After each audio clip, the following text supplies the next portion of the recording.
ਸਫਰ ਟੀਵੀ ਦੇਖ ਰਹੇ ਸਾਰੇ ਹੀ ਸਰੋਤਿਆਂ ਨੂੰ ਪਿਆਰ ਭਰੀ ਸਤਿ ਸ਼੍ਰੀ ਅਕਾਲ। ਮੈਂ ਤੁਹਾਡੀ ਹੋਸਟ ਮਿਕਾ ਗਿੱਲ ਅੱਜ ਫਿਰ ਤੁਹਾਡੇ ਰੂਬਰੂ ਹੋਣ ਜਾ ਰਹੀ ਹਾਂ ਉਡਾਨ ਦੀ ਇੱਕ ਨਵੀਂ ਪੇਸ਼ਕਸ਼ ਲੈ ਕੇ। ਜਿਵੇਂ ਕਿ ਅਸੀਂ ਤੁਹਾਨੂੰ ਵਾਅਦਾ ਕੀਤਾ ਸੀ ਕਿ ਅਸੀਂ ਤੁਹਾਨੂੰ ਸ਼ਖਸੀਅਤਾਂ ਦੇ ਨਾਲ ਮਿਲਾਉਂਦੇ ਰਹਾਂਗੇ ਜਿਨ੍ਹਾਂ ਨੇ ਕਿ ਬੜੀਆਂ ਹੀ ਭਰਪੂਰ ਉਡਾਨਾਂ ਭਰੀਆਂ ਆਪਣੇ ਅਸਮਾਨ ਦੇ ਵਿੱਚ। ਉਹਨਾਂ ਨੇ ਬੜੀ ਹੀ ਸ਼ੀਘਰਤਾ ਦੇ ਨਾਲ ਤੇ ਹਰ ਆਪਣਾ ਸੁਪਨਾ ਪੂਰਾ ਕਰਦਿਆਂ ਹੋਇਆਂ ਉਡਾਨਾਂ ਭਰਦੇ ਰਹੇ। ਅੱਜ ਦੇ ਜਿਹੜੇ ਸਾਡੇ ਗੈਸਟ ਨੇ ਮੈਨੂੰ ਬਹੁਤ ਮਾਣ ਮਹਿਸੂਸ ਹੁੰਦਾ ਹੈ ਕਿ ਜਿਵੇਂ ਅੱਜ ਕੱਲ੍ਹ ਫਾਰਮਰਸ ਪ੍ਰੋਟੈਸਟ ਦੇ ਚੱਲਦਿਆਂ ਕੋਈ ਹੀ ਐਸਾ ਪੰਜਾਬੀ ਜਾਂ ਕੋਈ ਹੀ ਐਸਾ ਇੰਡੀਅਨ ਹੋਏਗਾ ਜਿਹਨੂੰ ਕਿ ਗ੍ਰੈਟਾ ਥਨਬਰਗ ਦਾ ਨਹੀਂ ਪਤਾ ਹੈ, ਕਿਉਂਕਿ ਉਹਨਾਂ ਨੇ ਰੀਸੈਂਟਲੀ ਇੱਕ ਟਵੀਟ ਕੀਤਾ ਸੀਗਾ ਜਿਹਦੇ ਵਿੱਚ ਉਹਨਾਂ ਨੇ ਕਿਹਾ ਕਿ ਉਹ ਸ਼ੀ ਸਟੈਂਡਸ ਵਿਦ ਫਾਰਮਰਸ। ਤੇ ਅੱਜ ਦੇ ਜਿਹੜੇ ਸਾਡੇ ਗੈਸਟ ਨੇ ਉਹਨਾਂ ਨੂੰ ਕੋਈ ਗਲਤ ਕਥਨੀ ਨਹੀਂ ਹੋਏਗੀ ਜੇ ਮੈਂ ਉਹਨਾਂ ਨੂੰ ਪੰਜਾਬੀਆਂ ਦੀ ਗ੍ਰੈਟਾ ਥਨਬਰਗ ਕਹਾਂਗੀ। ਅੱਜ ਮੈਨੂੰ ਬਹੁਤ ਹੀ ਮਾਣ ਮਹਿਸੂਸ ਹੋ ਰਿਹਾ ਹੈ ਤੁਹਾਡੇ ਰੂਬਰੂ ਕਰਾਉਂਦਿਆਂ ਹੋਇਆਂ ਸਾਡੇ ਅੱਜ ਦੀ ਗੈਸਟ ਜਿਨ੍ਹਾਂ ਦਾ ਕਿ ਨਾਂ ਜਿਨ੍ਹਾਂ ਨੂੰ ਮੈਂ ਪਿਆਰ ਦੇ ਨਾਲ ਗੱਲ ਕਰਦਿਆਂ ਹੋਇਆਂ ਪੰਜਾਬੀਆਂ ਦੀ ਗ੍ਰੈਟਾ ਥਨਬਰਗ ਕਿਹਾ ਸੀ। ਸੋ ਪੇਸ਼ ਕਰਦੇ ਹਾਂ ਤੁਹਾਡੇ ਰੂਬਰੂ ਅੱਜ ਪ੍ਰਭ ਕੈਂਥ। ਵੈਲਕਮ ਪ੍ਰਭ। ਥੈਂਕ ਯੂ ਸੋ ਮਚ ਤੁਹਾਨੂੰ ਤੇ ਸਾਰੇ ਲਿਸਨਰਸ ਨੂੰ ਮੇਰੇ ਵੱਲੋਂ ਪਿਆਰ ਭਰੀ ਸਤਿ ਸ਼੍ਰੀ ਅਕਾਲ। ਜਿਵੇਂ ਕਿ ਅਸੀਂ ਤੁਹਾਨੂੰ ਪਹਿਲਾਂ ਹੀ ਦੱਸ ਰਹੇ ਸੀ ਕਿ ਪ੍ਰਭ ਨੇ ਬਹੁਤ ਹੀ ਮੱਲਾਂ ਮਾਰੀਆਂ ਨੇ, ਪਰ ਹਰ ਉਡਾਨ ਇੱਕ ਬਚਪਨ ਤੋਂ ਸ਼ੁਰੂ ਹੁੰਦੀ ਹੈ। ਕਹਿੰਦੇ ਨੇ ਜਾਂਦੀਆਂ ਸੂਲਾਂ ਦੇ ਮੂੰਹ ਤਿੱਖੇ। ਬਚਪਨ ਦੇ ਵਿੱਚ ਹੀ ਉਹਨਾਂ ਨੇ ਆਪਣੇ ਆਪ ਨੂੰ ਉਸ ਮੁਕਾਮ ਤੇ ਪਹੁੰਚਣ ਲਈ ਉਹ ਤਿਆਰ ਹੁੰਦੇ ਰਹਿੰਦੇ ਨੇ। ਸੋ ਪਹਿਲਾਂ ਤੇ ਪ੍ਰਭ ਅਸੀਂ ਥੋੜਾ ਬਹੁਤਾ ਤੁਹਾਡੇ ਬਚਪਨ ਬਾਰੇ ਜਾਣਨਾ ਚਾਹਾਂਗੇ। ਮੇਰਾ ਬਰਥ ਦਿੱਲੀ ਦਾ ਹੈ ਔਰ ਕਿਉਂਕਿ ਮੇਰੇ ਡੈਡ 에ਅਰਫੋਰਸ ਚ ਸੀਗੇ ਸੋ ਮੇਰੀ ਸਕੂਲਿੰਗ ਜਿਹੜੀ ਉਹ ਬੈਂਗਲੌਰ ਹੋਈ ਹੈ, 에ਅਰਫੋਰਸ ਸਕੂਲ ਬੈਂਗਲੌਰ। ਔਰ ਸਕੂਲਿੰਗ ਤੋਂ ਬਾਅਦ ਫਿਰ 9th ਦੇ ਵਿੱਚ ਗ੍ਰੇਡ 8 ਕੰਪਲੀਟ ਕਰਕੇ ਫਿਰ ਮੈਂ ਕੈਨੇਡਾ ਆ ਗਈ। ਠੀਕ ਹੈ ਜੀ। ਤੇ ਤੁਸੀਂ ਜਦੋਂ ਇਹ ਬੜੇ ਛੋਟੇ ਸੀ ਉੱਥੇ ਵੀ ਬਹੁਤ ਅੱਛੇ ਸਕੂਲਾਂ ਦੇ ਵਿੱਚ, ਕਿਉਂਕਿ ਜਿਹੜੇ ਮਿਲਟਰੀ ਦੇ ਆਰਮੀ ਦੇ ਸਕੂਲਸ ਹੁੰਦੇ ਨੇ ਬਹੁਤ ਹੀ ਵਧੀਆ ਹੁੰਦੇ ਨੇ ਉੱਥੇ, ਤੇ ਲੈਂਗੁਏਜ ਦੀ ਕੋਈ ਪ੍ਰੋਬਲਮ ਨਹੀਂ ਸੀ। ਸੋ ਤੁਸੀਂ 9th ਗ੍ਰੇਡ ਦੇ ਵਿੱਚ ਇੱਥੇ ਆ ਗਏ। ਸੋ ਜਦੋਂ ਤੁਸੀਂ ਕੈਨੇਡਾ ਆਏ ਵਾਸ ਇਟ ਵੈਰੀ ਡਿਫਰੈਂਟ? ਜਦ ਕੈਨੇਡਾ ਆਏ ਤੇ ਡਿਫਰੈਂਟ ਇਹ ਸੀਗਾ ਕਿ ਇੱਥੇ ਇੰਟੀਗ੍ਰੇਟ ਕਰਨ 'ਚ ਥੋੜੀ ਜੀ ਪਰੇਸ਼ਾਨੀ ਹੋਈ। ਔਰ ਲੈਂਗੁਏਜ ਵਾਈਜ਼ ਤਾਂ ਕੋਈ ਬੈਰੀਅਰ ਨਹੀਂ ਸੀਗਾ। ਹਾਂ, ਐਕਸੈਂਟ ਵਾਈਜ਼ ਜ਼ਰੂਰ ਮੈਂ ਕਹਿ ਸਕਦੀ ਹਾਂ ਕਿ ਲਿਟਲ ਡਿਫਰੈਂਟ ਸੀਗੀ, ਪਰ ਬੋਲਣ ਦੇ ਵਿੱਚ ਕੋਈ ਪ੍ਰੋਬਲਮ ਨਹੀਂ ਸੀਗੀ। ਪਰ ਇਹ ਹੈ ਕਿ ਬੁਲਿੰਗ ਦਾ ਸਾਹਮਣਾ ਤੇ ਜਿੱਦਾਂ ਹਰ ਕੋਈ ਨਿਊ ਇਮੀਗ੍ਰੈਂਟ ਆਉਂਦਾ ਹੈ ਕਰਨਾ ਪੈਂਦਾ ਹੈ, ਤੇ ਮੈਨੂੰ ਵੀ ਕਰਨਾ ਪਿਆ। ਹਾਂਜੀ, ਜਦੋਂ ਮੈਂ ਇਹਨਾਂ ਦੇ ਨਾਲ ਗੱਲ ਕਰ ਰਹੀ ਸੀਗੀ ਤੇ ਗੱਲ ਤੇ ਇਹਨਾਂ ਦੇ ਨਾਲ ਰੁਕ ਕੇ ਮੈਂ ਇਹਨਾਂ ਨੂੰ ਜਦੋਂ ਵੀ ਮੈਨੂੰ ਕੋਈ ਗੱਲ ਕਹਿ ਕੇ ਫਟਾਫਟ ਅੱਗੇ ਲੰਘ ਜਾਂਦੇ ਸੀ ਮੈਂ ਇਹਨਾਂ ਨੂੰ ਕਹਿੰਦੀ ਸੀ ਨਹੀਂ ਠਹਿਰੋ, I want to talk more about this, ਹੈ ਨਾ। ਸੋ ਜਦੋਂ ਇਹਨਾਂ ਨੇ ਦੱਸਿਆ ਕਿ ਇਹ 9th ਗ੍ਰੇਡ ਦੇ ਵਿੱਚ ਆਏ ਤੇ ਇਹਨਾਂ ਨੇ ਬੁਲਿੰਗ ਦਾ ਸਭ ਤੋਂ ਪਹਿਲਾਂ ਕਿ ਸਾਹਮਣਾ ਕਰਨਾ ਪਿਆ, ਤੇ ਉਹ ਕਿੰਨੇ ਗਲਤ ਰੀਜ਼ਨ ਸੀਗੇ ਕਿ ਤੁਸੀਂ ਦੱਸੋ ਕਿ ਕਿਹੜੀ ਗੱਲ ਪਿੱਛੇ ਬੁਲਿੰਗ ਹੁੰਦੀ ਸੀ? ਐਕਚੁਅਲੀ ਜਦ ਤੁਸੀਂ ਨਏ ਆਉਂਦੇ ਹੋ ਤੇ ਲੈਂਗੁਏਜ ਕੋਈ ਬੈਰੀਅਰ ਤਾਂ ਨਹੀਂ ਹੁੰਦਾ ਜੇਕਰ ਤੁਸੀਂ ਆਲਰੇਡੀ ਸਭ ਚੀਜ਼ ਨਾਲ ਥਰੂ ਹੋਏ ਹੁੰਦੇ ਹੋ। ਪਰ ਮੇਰੀ ਐਕਸੈਂਟ ਨੂੰ ਲੈ ਕੇ ਮਜ਼ਾਕ ਉਡਾਉਣਾ, ਫਿਰ ਜਿਸ ਤਰੀਕੇ ਦੇ ਕੱਪੜੇ ਪਾਣੇ ਉਸ ਤਰੀਕੇ ਦਾ ਮਜ਼ਾਕ ਉਡਾਉਣਾ, ਇਹ ਚੀਜ਼ ਇੱਥੇ ਸਮਝਾਉਣੀ ਬੱਚਿਆਂ ਨੂੰ ਵੀ ਉਸ ਲੈਵਲ ਤੇ ਬਹੁਤ ਜ਼ਰੂਰੀ ਹੈ ਕਿ ਜਿਹੜੇ ਨਏ ਪੇਰੈਂਟਸ ਆਉਂਦੇ ਜਾਂ ਨਿਊ ਇਮੀਗ੍ਰੈਂਟਸ ਆਉਂਦੇ ਨੇ ਸਾਰੇ ਹੀ ਇੱਕ ਸਟਰਗਲਿੰਗ ਫੇਸ ਤੋਂ ਲੰਘਦੇ ਨੇ। ਉਸ ਟਾਈਮ ਉਹ ਆਪਣਾ ਰੈਂਟ ਵੀ ਪੇ ਕਰ ਰਹੇ ਹੁੰਦੇ ਨੇ, ਉਸ ਟਾਈਮ ਉਹਨਾਂ ਦੇ ਕੋਲ ਇੰਨੀਆਂ ਜ਼ਿਆਦਾ ਰਿਸੋਰਸਿਸ ਨਹੀਂ ਹੁੰਦੇ, ਤੇ ਜਿੰਨੇ ਵੀ ਰਿਸੋਰਸਿਸ ਹੁੰਦੇ ਨੇ ਉਹਦੇ ਵਿੱਚ ਹੀ ਉਹ ਆਪਣੇ ਬੱਚਿਆਂ ਦਾ ਖਿਆਲ ਵੀ ਰੱਖਦੇ ਨੇ, ਫਿਰ ਆਪਣਾ ਜਿਹੜਾ ਘਰ ਦਾ ਰੈਂਟ ਹੈ ਉਹ ਵੀ ਪੇ ਕਰ ਰਹੇ ਨੇ। ਤੇ ਬੁਲਿੰਗ ਕੱਪੜਿਆਂ ਨੂੰ ਲੈ ਕੇ, ਔਰ ਮਤਲਬ ਮੇਰੇ ਨਾਲ ਤਾਂ ਲੰਚ ਆਵਰ ਦੇ ਵਿੱਚ ਕੋਈ ਰੋਟੀ ਵੀ ਨਹੀਂ ਖਾਂਦਾ ਸੀਗਾ, ਮੈਂ ਇਕੱਲੇ ਹੀ ਜਿਹੜਾ ਹੈ ਲੰਚ ਆਵਰ ਦੇ ਵਿੱਚ ਆਪਣਾ ਖਾਣਾ ਖਾਣਾ। ਔਰ ਇਸ ਹੱਦ ਤੱਕ ਬੁਲਿੰਗ ਸੀਗੀ ਕਿ ਮੈਂ ਫਿਰ ਸਕੂਲ ਜਾਣਾ ਮੇਰਾ ਮਨ ਨਹੀਂ ਕਰਦਾ ਸੀ ਕਿ ਮੈਂ ਸਕੂਲ ਜਾਵਾਂ। ਔਰ ਉਸ ਮੋਮੈਂਟ ਤੇ ਇਹ ਸੀਗਾ ਕਿ ਹੋਮ ਸਕੂਲਿੰਗ ਹੋ ਜਾਏ ਤਾਂ ਜ਼ਿਆਦਾ ਵਧੀਆ ਹੈ, ਮੈਂ ਸਕੂਲ ਨਹੀਂ ਜਾ ਸਕਦੀ। ਔਰ ਮੈਨੂੰ ਲੱਗਦਾ ਹੈ ਕਿ ਲਾਈਫ ਦੇ ਵਿੱਚ ਕੋਈ ਨਾ ਕੋਈ ਟਰਨਿੰਗ ਪੁਆਇੰਟ ਹੁੰਦਾ ਹੈ। ਗ੍ਰੇਡ 9 ਦੇ ਵਿੱਚ ਹੀ ਫਿਰ ਇੱਦਾਂ ਦੇ ਮੈਂਟਰਸ ਮਿਲ ਗਏ ਜਿਨ੍ਹਾਂ ਨੇ ਐਕਚੁਅਲੀ ਉਡਾਨ ਦੇਤੀ, ਜਿਹਦੇ ਕਰਕੇ ਮੈਂ ਅੱਜ ਇੱਥੇ ਹਾਂ। ਹਾਂਜੀ, ਸੋ ਜਿਹੜੇ ਵੀ ਸਾਡੇ ਸਰੋਤੇ ਅੱਜ ਸਾਨੂੰ ਦੇਖ ਰਹੇ ਨੇ ਜਾਂ ਸੁਣ ਰਹੇ ਨੇ, ਆਪਣੇ ਬੱਚਿਆਂ ਦੇ ਨਾਲ ਜ਼ਰੂਰ ਗੱਲ ਕਰਿਆ ਕਰੋ। ਜੇ ਤੁਹਾਡੇ ਬੱਚੇ ਸਕੂਲ 'ਚ ਜਾਂਦੇ ਨੇ, ਜੇ ਤੇ ਉਹ ਨਵੇਂ ਆਏ ਨੇ ਤਾਂ ਉਹਨਾਂ ਨਾਲ ਗੱਲ ਕਰਿਆ ਕਰੋ ਕਿ ਕਿਤੇ ਉਹਨਾਂ ਦੇ ਨਾਲ ਬੁਲਿੰਗ ਤੇ ਨਹੀਂ ਹੋ ਰਹੀ, ਤੇ ਜੇ ਉਹ ਇੱਥੋਂ ਦੇ ਜੰਪਲ ਨੇ ਤੁਸੀਂ ਉਹਨਾਂ ਨੂੰ ਜ਼ਰੂਰ ਪੁੱਛਿਆ ਕਰੋ ਕਿ ਨਵੇਂ ਆਏ ਬੱਚੇ ਜੇ ਤੁਹਾਡੇ ਸਕੂਲ ਦੇ ਵਿੱਚ ਨੇ ਉਹਨਾਂ ਨਾਲ ਤੇ ਨਹੀਂ ਹੋ ਰਹੀ, ਕਈ ਵਾਰੀ ਉਹ ਇਸ ਪਾਰਟ ਆਫ ਬੁਲਿੰਗ ਹੁੰਦੇ ਨੇ। I used to talk to my kids, ਹਨਾ। ਮੇਰੀ ਬੇਟੀ ਦਾ ਇੱਕ ਮੈਥ ਟੀਚਰ ਸੀਗਾ, ਉਹਨਾਂ ਨੂੰ ਐਕਸੈਂਟ ਦੀ ਪ੍ਰੋਬਲਮ ਸੀ ਤੇ ਮੇਰੀ ਬੇਟੀ ਨੇ ਜਿਵੇਂ ਬੱਚਿਆਂ ਦੂਜਿਆਂ ਦੇ ਨਾਲ ਰਲ ਕੇ ਇੱਕ ਵਾਰੀ ਉਹਨਾਂ ਦਾ ਮਜ਼ਾਕ ਉਡਾਉਣ ਦੀ ਕੋਸ਼ਿਸ਼ ਕੀਤੀ ਤੇ ਮੈਨੂੰ ਉੱਥੇ ਹੀ ਸਟਾਪ ਕਰ ਦਿੱਤਾ। ਮੈਂ ਕਿਹਾ ਕਿ ਤੁਸੀਂ ਉਹਦੀ ਨੌਲੇਜ ਦੇਖੋ, don't look at his accent. Accent ਸਾਰਿਆਂ ਦਾ ਡਿਫਰੈਂਟ ਹੁੰਦਾ ਹੈ। ਸੋ ਇੱਕ ਬਹੁਤ ਹੀ, ਪਰ ਤੁਸੀਂ ਇਹਦੇ ਨਾਲ ਬੜੀ ਬਹਾਦਰਤਾ ਦੇ ਨਾਲ ਇਹਨਾਂ ਨੇ ਉਹਦਾ ਸਾਹਮਣਾ ਕੀਤਾ। It was hard. ਤੇ ਜਦੋਂ ਮੈਂ ਇਹਨਾਂ ਨਾਲ ਗੱਲ ਕਰ ਰਹੀ ਸੀ ਤੇ ਅਸੀਂ ਉਹਨਾਂ ਦਾ ਨਾਂ ਤੇ ਨਹੀਂ ਲੈ ਸਕਦੇ, ਬਟ ਇੱਕ ਸਾਡੇ ਪੋਲੀਟੀਸ਼ੀਅਨ ਨੇ, ਸ਼ੀ ਵਾਜ਼ ਪਾਰਟ ਆਫ ਦ ਬੁਲੀਜ਼। ਸੋ ਮੈਨੂੰ ਤੇ ਉਹ ਪਹਿਲਾਂ ਹੀ ਨਹੀਂ ਸੀ ਪਸੰਦ ਹੈਗੇ ਤੇ ਕੱਲ ਤੋਂ ਬਾਅਦ ਮੈਨੂੰ ਹੋਰ ਥੋੜੇ ਜਿਹੇ ਨਾਪਸੰਦ ਹੋ ਗਏ ਨੇ, ਕਿਉਂਕਿ ਇਹ ਇੱਕ ਬਹੁਤ ਗਲਤ ਗੱਲ ਹੈ ਜੇ ਤੁਸੀਂ ਯੂ ਆਰ ਬੁਲੀ, ਹਨਾ।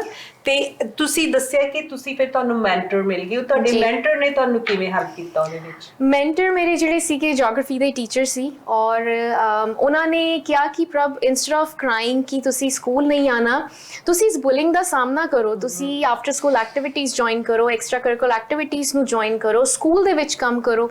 ਤੇ ਮੈਂ ਆਪਣੇ ਲੰਚ ਆਰ ਦੇ ਵਿੱਚ ਜਲਦੀ ਖਾਣਾ ਖਾ ਕੇ ਤੇ ਜਿਹੜਾ ਟਾਈਮ ਬਚਦਾ ਹੁੰਦਾ ਸੀਗਾ ਉਹ ਫਿਰ ਮੈਂ ਗਾਈਡੈਂਸ ਆਫਿਸ ਦੇ ਵਿੱਚ ਲਗਾ ਦੇਣਾ, ਪ੍ਰਿੰਸੀਪਲ ਦੇ ਨਾਲ ਉਹਨਾਂ ਦੀ ਅਸਿਸਟੈਂਟ ਬਣ ਕੇ ਕੰਮ ਕਰਨਾ, ਉਹਨਾਂ ਦੀ ਹੈਲਪ ਕਰਨਾ, ਐਨੀਥਿੰਗ ਜਿਹਦੇ ਨਾਲ ਮੈਂ ਆਪਣੇ ਆਪ ਨੂੰ ਬਿਜ਼ੀ ਰੱਖ ਸਕਾਂ, ਆਪਣੇ ਆਪ ਨੂੰ ਮੋਟੀਵੇਟ ਫੀਲ ਕਰ ਸਕਾਂ। ਸੋ ਇਹ ਕੀਤਾ, ਔਰ ਆਫਟਰ ਸਕੂਲ ਐਕਟੀਵਿਟੀਜ਼ ਜੁਆਇਨ ਕਰਨ ਦੇ ਨਾਲ ਇੱਕ ਬੂਸਟਅਪ ਮਿਲਿਆ, ਇੱਕ ਕੌਨਫੀਡੈਂਸ ਮਿਲਿਆ। ਔਰ slowly president of environmental actions group, peer helping group, peer mediation group, ਤੇ ਉਹ ਜਿੱਦਾਂ ਫੈਦਰਸ ਆਉਂਦੇ ਗਏ ਨਾ ਕੈਪ ਦੇ ਵਿੱਚ, ਉਦਾਂ ਕੌਨਫੀਡੈਂਸ ਲੈਵਲ ਵੀ ਵੱਧ ਗਿਆ। ਸੋ ਆਪਣਾ ਜਿਹੜਾ ਟਾਈਮ ਸੀਗਾ ਉਹ ਮੈਂ ਬਹੁਤ ਹੀ ਪ੍ਰੋਡਕਟਿਵਲੀ, ਮੈਨੂੰ ਲੱਗਦਾ ਹੈ ਕਿ ਹਾਈ ਸਕੂਲ ਦੇ ਵਿੱਚ ਯੂਜ਼ ਕੀਤਾ। ਹਾਂਜੀ, ਕਿਉਂਕਿ ਤੁਸੀਂ ਇੱਕ ਨੀਂਹ ਬਣਾ ਰਹੇ ਸੀਗੇ, ਜਿਹੜੀ ਅੱਜ ਇਮਾਰਤ ਬਣੀ ਖੜੀ ਹੈ ਸਾਡੇ ਸਾਹਮਣੇ, ਪ੍ਰਭ ਕੈਂਥ, ਉਹਦੀ ਨੀਂਹ ਸਕੂਲ ਦੇ ਵਿੱਚ ਉਦੋਂ ਹੀ ਬਣਨੀ ਸ਼ੁਰੂ ਹੋ ਗਈ ਸੀ। ਸੋ ਤੁਸੀਂ ਇੱਥੇ ਇਹ ਵੀ ਜ਼ਰੂਰ ਦੱਸਿਆ ਸੀ ਕਿ ਦੇਖੋ, ਮੈਂ ਨਾ ਬਹੁਤ ਅੱਛਾ ਸਮਝਦੀ ਹਾਂ ਜੇ ਕੋਈ ਬਹਾਦਰੀ ਦੇ ਨਾਲ ਆਪਣੀ ਕਿਸੇ ਪ੍ਰੋਬਲਮ ਨੂੰ ਸਾਹਮਣਾ ਕਰਦਾ ਹੈ, ਪਰ ਉਦੋਂ ਜ਼ਿਆਦਾ ਮੈਂ ਕ੍ਰੈਡਿਟ ਦੇਣਾ ਚਾਹਾਂਗੀ ਕਿ ਇਹਨਾਂ ਨੇ ਆਪ ਤੇ ਸ਼ੀ ਵਾਜ਼ ਗੋਇੰਗ ਥਰੂ ਦਿਸ, ਪਰ ਤੁਸੀਂ ਇੱਕ ਕਲੱਬ ਸ਼ੁਰੂ ਕੀਤਾ, ਹੈ ਨਾ? ਹਾਂਜੀ। ਸੋ ਹਾਈ ਸਕੂਲ ਦੇ ਵਿੱਚ ਇੱਕ ਕਲੱਬ ਸ਼ੁਰੂ ਕੀਤਾ, ਉਹਦਾ ਨਾਮ ਸੀਗਾ ਨਿਊ ਇਮੀਗ੍ਰੈਂਟਸ ਕਲੱਬ, ਔਰ ਉਹਦਾ ਪਰਪਸ ਇਹ ਸੀਗਾ ਕਿ ਜਿੱਦਾਂ ਮੈਂ ਸਫ਼ਰ ਕੀਤਾ ਹੈ ਉੱਦਾਂ ਬਾਕੀ ਹੋਰ ਬੱਚੇ ਸਫ਼ਰ ਨਾ ਕਰਨ। ਸੋ ਉਹਦੇ ਵਿੱਚ ਕਈ ਬੱਚੇ ਤਾਂ ਇੱਦਾਂ ਦੇ ਸੀਗੇ ਜਿਨ੍ਹਾਂ ਦੇ ਕੋਲ ਲੈਂਗੁਏਜ ਬੈਰੀਅਰ ਸੀਗਾ, ਕਈ ਇੱਦਾਂ ਦੇ ਸੀਗੇ ਜਿਹੜੇ ਥੋੜੇ ਜਿਹੇ ਫਿਜ਼ੀਕਲੀ ਡਿਸੇਬਲਡ ਸੀਗੇ। ਸੋ ਉਹਨਾਂ ਦਾ ਹੋਮਵਰਕ ਲਿਖਣਾ, ਜਾਂ ਟੀਚਰ ਜੋ ਕਹਿ ਰਹੀ ਹੈ ਆਪਣੇ ਲੰਚ ਆਰ ਦੇ ਵਿੱਚ ਉਹਨਾਂ ਨੂੰ ਦੱਸਣਾ, ਉਹਨਾਂ ਨੂੰ ਪੜ੍ਹਾਉਣਾ। ਸੋ ਮੈਨੂੰ ਇਹ ਚੀਜ਼ ਕਰਕੇ ਬੜੀ ਖੁਸ਼ੀ ਮਿਲਦੀ ਸੀਗੀ। ਔਰ ਇਹ ਕਲੱਬ ਜਿਹੜਾ ਹੈ ਜਦ ਤੱਕ ਮੈਂ ਗ੍ਰੇਡ 12 ਚ ਸੀਗੀ ਤਦ ਤੱਕ ਇਹ ਕੰਟੀਨਿਊ ਰੱਖਿਆ। ਔਰ ਇਹ ਵੀ ਨਹੀਂ ਕਿ ਮੈਂ ਆਪਣੀ ਸਟੱਡੀ ਦੇ ਵਿੱਚ ਕੋਈ ਕੰਪਰੋਮਾਈਜ਼ ਕੀਤਾ ਹੋਏ, ਓਨਟਾਰੀਓ ਆਨਰ ਰੋਲਸ ਦੇ ਨਾਲ ਗ੍ਰੈਜੂਏਟ ਹੋਈ। ਸੋ ਮੈਨੂੰ ਬਹੁਤ ਵਧੀਆ ਲੱਗਿਆ ਕਿ ਮੈਨੂੰ ਇਸ ਤਰੀਕੇ ਦਾ ਕੰਮ ਕਰਕੇ ਬੜਾ ਹੀ ਵਧੀਆ ਲੱਗਦਾ ਹੈ। ਸੋ ਕੋਈ ਪੁੱਛਦਾ ਨਾ ਕਿ ਹੁਣ ਸਟਾਰਟ ਕੀਤਾ, ਨਹੀਂ, ਗ੍ਰੇਡ 9 ਦੇ ਵਿੱਚ ਇਹਨਾਂ ਨੇ ਸਟਾਰਟ ਕਰਤਾ ਸੀ ਕਿ ਜਿਹੜੇ ਇਹਨਾਂ ਨੂੰ ਚੈਲੰਜਸ ਆਏ being a immigrant, the way you were being bullied, ਤੁਸੀਂ ਹੋਰਾਂ ਨੂੰ ਗਾਈਡ ਕੀਤਾ ਵੀ ਕਿੱਦਾਂ ਇਹਦਾ ਸਾਹਮਣਾ ਕਰਨਾ ਹੈ। ਸੋ ਤੁਸੀਂ, ਇਹਨਾਂ ਨੇ ਸਿਰਫ ਇਹੀ ਨਹੀਂ ਕੀਤਾ, ਇਹ ਤਾਂ ਮਤਲਬ ਕਹਿੰਦੇ ਨੇ ਕਿ ਇੱਕ ਗੁਣਾ ਦੀ ਗੁੱਥਲੀ ਨੇ। ਇਹਨਾਂ ਨੇ ਇੱਕ ਹੋਰ ਵੀ ਜਿਹੜਾ ਤੁਸੀਂ ਕੀਤਾ ਸੀਗਾ, ਐਕੋਬਜ਼। ਸੋ ਇਨਵਾਇਰਨਮੈਂਟਲ ਐਕਸ਼ਨ ਕਲੱਬਸ, ਪਹਿਲਾਂ ਤਾਂ ਸਿਰਫ ਇੱਕ ਇਨਵਾਇਰਨਮੈਂਟਲ ਕਲੱਬ ਸੀਗਾ, ਫਿਰ ਉਸ ਤੋਂ ਬਾਅਦ ਅਸੀਂ ਟਾਈਟਲ ਦਿੱਤਾ ਇਨਵਾਇਰਨਮੈਂਟਲ ਐਕਸ਼ਨਸ ਕਲੱਬ, ਜਿਹਦੇ ਨਾਲ ਕਾਨਫਰੰਸ ਆਰਗੇਨਾਈਜ਼ ਕੀਤੀ ਗਈ ਇਕੋਬਸ, ਜਿਹਦੇ ਵਿੱਚ ਉਸ ਟਾਈਮ ਦੇ ਮੇਅਰ ਜਿਹੜੇ ਸੀਗੇ ਹੇਜ਼ਲ ਮੈਕੈਲੀਅਨ, ਉਹ ਆਏ। ਔਰ ਜਿੰਨਾ ਵੀ ਮੇਨ ਲੀਡਰਸ ਨੇ ਜਾਂ ਇੰਡਸਟਰੀ ਹੈ, ਇਨਵਾਇਰਨਮੈਂਟਲ ਇੰਡਸਟਰੀ, ਸੋ ਉਹਨਾਂ ਨੂੰ ਇਕੱਠੇ ਕੀਤਾ ਗਿਆ ਤਾਂ ਕਿ ਬੱਚਿਆਂ ਨੂੰ ਇਨਵਾਇਰਨਮੈਂਟਲ ਐਜੂਕੇਸ਼ਨ ਵੀ ਦਿੱਤੀ ਜਾਏ। पेरेंट्स ਨੂੰ ਸਿਰਫ ਇਹ ਪਤਾ ਹੁੰਦਾ ਹੈ ਕਿ ਕੋਈ ਡਾਕਟਰ ਹੈ, ਕੋਈ ਇੰਜੀਨੀਅਰ ਹੈ ਜਾਂ ਕੋਈ ਟੀਚਰ ਹੈ, ਬਟ ਇਨਵਾਇਰਨਮੈਂਟਲ ਇੱਕ ਇਦਾਂ ਦੀ ਫੀਲਡ ਸੀਗੀ ਜਿਹੜੀ ਬਹੁਤ ਹੀ ਬੈਕ ਟਰੈਕ ਤੇ ਸੀਗੀ। ਸੋ ਇਸ ਚੀਜ਼ ਦੀ ਅਵੇਅਰਨੈਸ ਕ੍ਰੀਏਟ ਕਰਨ ਵਾਸਤੇ ਇਕੋਵਸ ਕਾਨਫਰੰਸ ਆਰਗੇਨਾਈਜ਼ ਕੀਤੀ ਗਈ। ਡਿਫਰੈਂਟ ਸਕੂਲ ਤੋਂ ਜਿਹੜੇ ਪੀਲ ਡਿਸਟ੍ਰਿਕਟ ਦੇ ਸੀਗੇ ਉਹ ਸਾਰੇ ਇਸ ਕਾਨਫਰੰਸ ਦੇ ਵਿੱਚ ਆਏ, ਪਾਰਟ ਲਿਆ ਗਿਆ, ਔਰ ਮਤਲਬ ਹਰ ਇੱਕ ਲੈਵਲ ਤੋਂ ਇਸ ਚੀਜ਼ ਨੂੰ ਐਪਰੀਸ਼ੀਏਟ ਕੀਤਾ ਗਿਆ। ਐਂਡ ਇਹ ਐਕੋਬਜ਼ was your baby, ਇਹਨਾਂ ਨੇ ਸ਼ੁਰੂ ਤੋਂ ਇਹਦੇ ਬਾਰੇ ਕਿੰਨੂੰ ਬੁਲਾਉਣਾ ਹੈ, ਇਹਦੇ ਬਾਰੇ ਕੀ ਬੋਲਣਾ ਹੈ, ਕਿੰਨੂੰ ਕੰਟੈਕਟ ਕਰਨਾ ਹੈ। ਦੇਖੋ, ਨਾਲੇ ਤੇ ਪੜ੍ਹ ਰਹੇ ਨੇ, ਨਵੇਂ ਇਮੀਗ੍ਰੈਂਟ ਆਏ ਨੇ ਤੇ ਨਾਲੇ ਨਾਲ ਦੀ ਨਾਲ ਨਵੇਂ ਇਮੀਗ੍ਰੈਂਟਸ ਦੀ ਹੈਲਪ ਕਰ ਰਹੇ ਨੇ, ਨਾਲ ਦੀ ਨਾਲ ਇਹਨਾਂ ਨੇ এনवायरमेंट ਬਾਰੇ ਉਦੋਂ ਹੀ ਸ਼ੁਰੂ ਕਰ ਦਿੱਤਾ। What was your age at that time?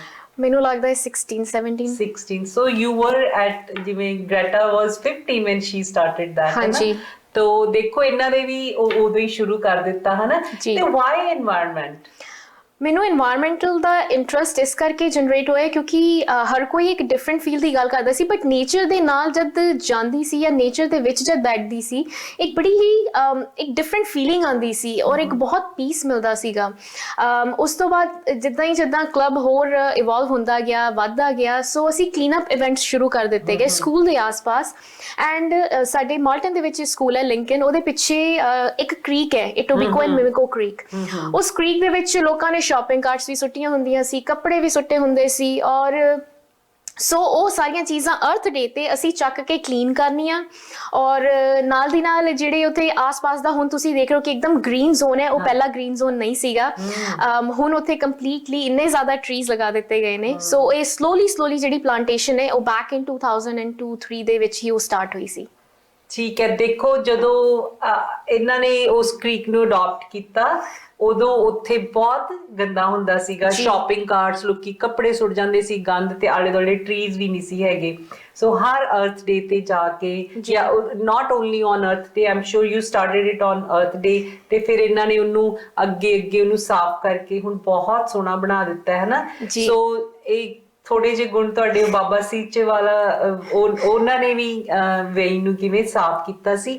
ਸੋ ਇਹ ਚੀਜ਼ ਮੈਨੂੰ ਇਹਨਾਂ ਤੋਂ ਬਹੁਤ ਹੀ ਅੱਛੀ ਲੱਗੀ ਕਿ ਨਾ ਕਿ ਸਿਰਫ ਇਹਨਾਂ ਨੇ ਸਟੱਡੀ ਤੇ ਰਿਸਰਚ ਦੇ ਵਿੱਚ ਸਿਰਫ ਕੀਤਾ, ਜਦੋਂ ਆਪਾਂ ਇਹਨਾਂ ਦੇ ਨਾਲ ਇੰਟਰਵਿਊ 'ਚ ਅੱਗੇ ਵਧਦੇ ਜਾਵਾਂਗੇ, ਇਹਨਾਂ ਨੇ ਹਰ ਚੀਜ਼ ਨੂੰ ਪ੍ਰੈਕਟੀਕਲੀ ਅਡਾਪਟ ਕਰਕੇ ਤੇ ਉਹਦੇ ਵਿੱਚ ਕਿੰਨਾ ਕੰਮ ਕੀਤਾ। Hats off to you.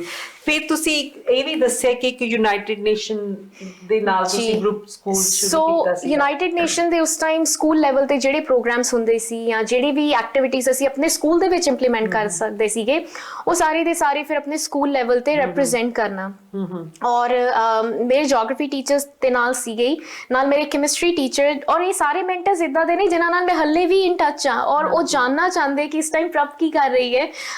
ਸੋ ਚਾਹੇ ਉਹ ਮੇਰੇ ਕੈਮਿਸਟਰੀ ਟੀਚਰ ਹੋਣ ਮਿਸਟਰ ਟਿਲਨ, ਜਾਂ ਫਿਰ ਮੇਰੇ ਜੀਓਗ੍ਰਾਫੀ ਟੀਚਰ ਹੋਣ, ਜਾਂ ਉਸ ਟਾਈਪ ਦੇ ਮੇਰੇ ਬਾਇਓਲੋਜੀ ਟੀਚਰ ਹੋਣ, ਤੇ ਇਹ ਸਾਰੇ ਹੀ ਖੂਬ ਇਹਨਾਂ ਨੇ ਸਪੋਰਟ ਕੀਤਾ ਕਿ ਉਹ ਜਿਹੜਾ ਇਵੈਂਟ ਹੈ ਵਧੀਆ ਹੋਏ। ਮਤਲਬ ਕੋਈ ਇਦਾਂ ਦੀ, ਮਤਲਬ ਇੱਕ ਟੀਮ ਐਫਰਟ ਸੀਗਾ ਜਿਹੜੇ ਅਸੀਂ ਸਾਰਿਆਂ ਨੇ ਮਿਲ ਕੇ ਕੀਤਾ। ਔਰ ਮੈਨੂੰ ਵਧੀਆ ਲੱਗਦਾ ਸੀ ਕਿ ਆਪਣੇ ਸਕੂਲ ਨੂੰ ਰਿਪਰੈਜ਼ੈਂਟ ਕਰਨਾ, ਚਾਹੇ ਉਹ ਆਟਵਾ ਦੇ ਵਿੱਚ ਜਾ ਕੇ ਕਾਨਫਰੰਸ ਦੇ ਵਿੱਚ ਹੋਏ, ਚਾਹੇ ਉਹ ਪੀਲ ਡਿਸਟ੍ਰਿਕਟ ਦੀ ਕਾਨਫਰੰਸ ਹੋਏ। ਸੋ ਹਰ ਜਗ੍ਹਾ ਜਾ ਕੇ ਮੈਨੂੰ ਬਹੁਤ ਵਧੀਆ ਲੱਗਦਾ ਸੀ। ਤੇ ਇਹਨਾਂ ਨੂੰ ਹਰ ਇੱਕ ਦੇ ਵਾਂਗ ਇਹਨਾਂ ਨੂੰ ਵੀ ਕਈ ਚੈਲੰਜਸ, ਜਦੋਂ ਆਪਾਂ ਗੱਲ ਕਰ ਰਹੇ ਸੀ, it was a huge challenge for a new immigrant. ਇੱਕ ਤਾਂ ਪੜ੍ਹ ਰਹੇ ਨੇ ਬੱਚੇ, ਚਲੋ ਪੇਰੈਂਟਸ ਕਹਿੰਦੇ ਨੇ ਠੀਕ ਹੈ, ਪਰ ਜਦੋਂ ਇਹਨਾਂ ਨੂੰ ਬਾਹਰ ਆਟਵਾ ਵਗੈਰਾ ਜਾਣਾ ਪੈਂਦਾ ਸੀ ਉਦੋਂ ਥੋੜਾ ਜਿਹਾ ਤੁਹਾਡੇ ਲਈ ਚੈਲੰਜਿੰਗ ਹੁੰਦਾ ਸੀ। ਤੇ ਹਾਊ ਵਰ you supported that time? Challenge ਇਸ ਲਈ ਹੁੰਦਾ ਸੀ ਕਿਉਂਕਿ ਪੇਰੈਂਟਸ ਅਗਰ ਨਿਊ ਇਮੀਗ੍ਰੈਂਟ ਆਉਂਦੇ ਨੇ ਤੇ ਉਹਨਾਂ ਨੂੰ ਸੋਸਾਇਟੀ ਬਾਰੇ ਇੰਨਾ ਕੁ ਨਹੀਂ ਪਤਾ, ਜਾਂ ਇਹ ਨਹੀਂ ਪਤਾ ਕਿ ਅਗਰ ਅਸੀਂ ਆਪਣਾ ਬੱਚਾ ਬਾਹਰ ਭੇਜ ਰਹੇ ਹਾਂ ਕਾਨਫਰੰਸ ਵਾਸਤੇ 2 ਦਿਨ 3 ਦਿਨ, ਤੇ ਉਹ ਕਿਸ ਤਰੀਕੇ ਦੇ ਨਾਲ ਰਿਐਕਟ, ਮਤਲਬ ਉਹਨਾਂ ਦੀ ਜਿਹੜਾ ਰਿਐਕਸ਼ਨ ਹੈ ਨਾ ਉਹ ਬਹੁਤ ਹੀ ਡਿਫਰੈਂਟ ਹੁੰਦਾ ਸੀ ਕਿ ਸੇਫ ਹੈ ਨਹੀਂ ਹੈ। ਪਰ ਮੈਨੂੰ ਲੱਗਦਾ ਹੈ ਕਿ ਮੇਰੇ ਜਿਹੜੇ ਮੈਂਟਰ ਸੀਗੇ ਜੀਓਗ੍ਰਾਫੀ ਟੀਚਰ, ਉਹਨਾਂ ਦੀ ਜਿਹੜੀ ਅੰਡਰਸਟੈਂਡਿੰਗ ਹੈ, ਉਹਨਾਂ ਨੂੰ ਸਮਝ ਕੇ ਫਿਰ ਇੱਕ ਵਿਚਲਾ ਰਸਤਾ ਜ਼ਰੂਰ ਕੱਢਿਆ ਕਿ ਸੇਫ ਹੈ, ਟੀਚਰਸ ਨਾਲ ਜਾਂਦੇ ਨੇ और कला नहीं जा रहे। सो अगर ये बाहर नहीं जाएगी तो कॉन्फिडेंस नहीं आएगा।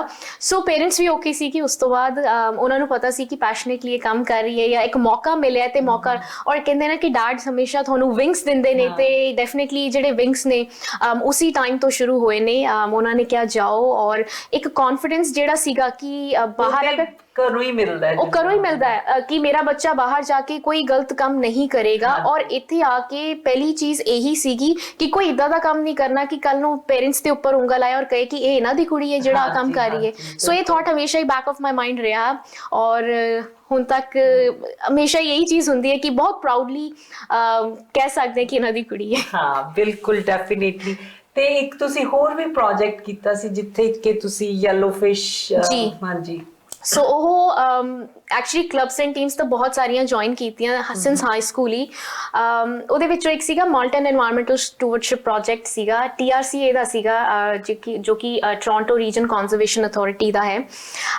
ਉਸ ਟਾਈਮ ਸੀਗਾ ਕਿ ਜਿਹੜੇ ਸਟ੍ਰੋਮ ਡਰੇਨ ਨੇ ਜਿੱਥੇ ਕਿ ਪਾਣੀ ਜਾਂਦਾ ਹੈ, ਔਰ ਉਹ ਪਾਣੀ ਕ੍ਰੀਕਸ ਦੇ ਵਿੱਚ ਜਾਂਦਾ ਹੈ। ਕ੍ਰੀਕਸ ਦੇ ਵਿੱਚ ਵਾਈਲਡ ਲਾਈਫ ਹੈ, ਤੇ ਜਦ ਅਸੀਂ ਆਪਣੀ ਗੱਡੀਆਂ ਧੋਂਦੇ ਆ, ਕਿਉਂਕਿ ਕਈ ਵਾਰ ਹੁੰਦਾ ਹੈ ਕਿ ਅਸੀਂ ਡਰਾਈਵੇਜ਼ ਦੀ ਆਪਣੀ ਗੱਡੀਆਂ ਧੋਂਦੇ ਆ, ਤੇ ਉਹਦਾ ਜਿਹੜਾ ਵੀ ਥੋੜਾ ਬਹੁਤ ਆਇਲ ਹੁੰਦਾ ਹੈ ਉਹ ਸਟ੍ਰੋਮ ਡਰੇਨ 'ਚ ਜਾਂਦਾ ਹੈ। ਸੋ ਅਸੀਂ ਕੀ ਕੀਤਾ ਕਿ ਸਟੈਂਸਲ ਇੱਕ ਲੈ ਕੇ ਉਹਦੇ ਉੱਪਰ ਬਣੀ ਹੋਈ ਸੀਗੀ ਫਿਸ਼, ਤੇ ਉਹ ਯੈਲੋ ਪੇਂਟ ਦੇ ਨਾਲ ਪੇਂਟ ਕੀਤੀ ਜਿੰਨੇ ਵੀ ਆਸ-ਪਾਸ ਦੇ ਨੇਬਰਹੁੱਡ ਦੇ ਸਟ੍ਰੋਮ ਡਰੇਨ ਸੀਗੇ। ਪਰਪਸ ਇਹ ਸੀਗਾ ਕਿ ਅਵੇਅਰਨੈਸ ਕ੍ਰੀਏਟ ਕਰ ਸਕੀਏ ਕਿ ਵਾਈਲਡ ਲਾਈਫ ਹੈ। ਸੇਮ ਪ੍ਰੋਜੈਕਟ ਫਿਰ ਬ੍ਰੈਂਪਟਨ ਦੇ ਵਿੱਚ ਵੀ ਕੀਤਾ ਗਿਆ, ਔਰ ਉਹਦਾ ਮੇਨ ਮਕਸਦ ਇਹੀ ਸੀਗਾ ਕਿ ਫਿਸ਼ਸ ਸਾਡੀ ਕ੍ਰੀਕ ਦੇ ਵਿੱਚ ਵਸਦੀਆਂ ਨੇ, ਸੋ ਸਾਨੂੰ ਇਦਾਂ ਦਾ ਕੋਈ ਕੰਮ ਨਹੀਂ ਕਰਨਾ ਚਾਹੀਦਾ ਜਿਹਦੇ ਨਾਲ ਉਹ ਵਾਈਲਡ ਲਾਈਫ ਨੂੰ ਇੰਪੈਕਟ ਪਏ। ਹਾਂਜੀ, ਕਈ ਵਾਰੀ ਤੇ ਚਲੋ ਗੱਡੀਆਂ ਦੇ ਧੋਣ ਦਾ ਤਾਂ ਘੱਟ ਜਾਂਦਾ ਹੈ, we know there is a fine also. ਕਈ ਲੋਕ ਆਪਣੀ ਕਾਰ ਦਾ ਆਇਲ ਚੇਂਜ ਕਰਕੇ ਡਰੇਨ ਦੇ ਵਿੱਚ ਪਾ ਦਿੰਦੇ ਨੇ। ਸੋ ਇਹਨਾਂ ਦਾ ਸੀਗਾ ਕਿ ਜਦੋਂ ਯੈਲੋ ਫਿਸ਼ ਦੇਖਣਗੇ ਉਹਨਾਂ ਨੂੰ ਯਾਦ ਆ ਜਾਏਗਾ ਕਿ ਨਹੀਂ ਪਾਉਣਾ ਇਹਦੇ ਵਿੱਚ। ਹਾਊ ਸਵੀਟ ਆਫ ਯੂ, ਹਨਾ। ਤੇ ਇਹਦੇ ਜਦੋਂ ਅਸੀਂ ਗੱਲ ਕਰ ਰਹੇ ਸੀ, ਮੈਂ ਇਹਨਾਂ ਨੂੰ ਇਹ ਵੀ ਪੁੱਛਿਆ, ਮੈਂ ਕਿ ਫਿਰ ਤੁਸੀਂ ਇਹਨੂੰ ਐਡਵਰਟਾਈਜ਼ ਕਿ ਚਲੋ ਜਿਹੜਾ ਤੇ ਦੇਖੇਗਾ ਫਿਸ਼ ਉਹਨੂੰ ਕੀ ਪਤਾ ਲੱਗੇਗਾ। ਸੋ you used to talk to people, है ना? ਹਾਂਜੀ, ਫਿਰ ਉੱਥੇ ਕਮਿਊਨਿਟੀ ਸੈਂਟਰ ਸੀਗਾ, ਸੋ ਕਮਿਊਨਿਟੀ ਸੈਂਟਰਸ ਦੇ ਵਿੱਚ ਬ੍ਰੋਸ਼ਰਸ ਵੰਡੇ ਗਏ, ਉੱਥੇ ਉਸ ਚੀਜ਼ ਦਾ ਸੈਮੀਨਾਰ ਹੋਇਆ। ਫਿਰ ਸਕੂਲ ਕਾਉਂਸਲ ਦੀ ਮੀਟਿੰਗ ਦੇ ਵਿੱਚ ਵੀ ਇਸ ਚੀਜ਼ ਦੀ ਡਿਸਕਸ਼ਨ ਹੋਈ ਕਿ ਯੈਲੋ ਫਿਸ਼ ਟਾਈਪ ਇੱਕ ਪ੍ਰੋਜੈਕਟ ਚੱਲ ਰਿਹਾ ਹੈ ਔਰ ਸਾਨੂੰ ਅਵੇਅਰ ਰਹਿਣਾ ਚਾਹੀਦਾ ਹੈ। ਸੋ ਉਸ ਟਾਈਮ ਤੇ ਜਿੰਨੇ ਇੱਕ ਲੈਵਲ ਤੇ ਅਵੇਅਰਨੈਸ ਕ੍ਰੀਏਟ ਹੋ ਸਕਦੀ ਸੀ ਉਹ ਜ਼ਰੂਰ ਕੀਤੀ ਹੈ। ਇਹ ਸਾਰੇ ਜਿਹੜਾ ਐਕੋਬਾਜ਼ ਜਾਂ ਯੂਨਾਈਟਿਡ ਨੇਸ਼ਨ ਦੇ ਵਿੱਚ ਜਾ ਕੇ ਰਿਪਰੈਜ਼ੈਂਟ ਕਰਨਾ, ਜਾਂ ਇਹ ਕੋਈ ਜਿਹੜਾ ਯੈਲੋ ਫਿਸ਼ ਪ੍ਰੋਜੈਕਟ ਸੀ, ਇਹ ਸਾਰੇ ਪ੍ਰਭ ਨੂੰ ਦਿੱਤੇ ਨਹੀਂ ਸੀਗੇ, ਇਹ ਇਹਨਾਂ ਨੇ ਪੈਦਾ ਕੀਤੇ ਸੀਗੇ।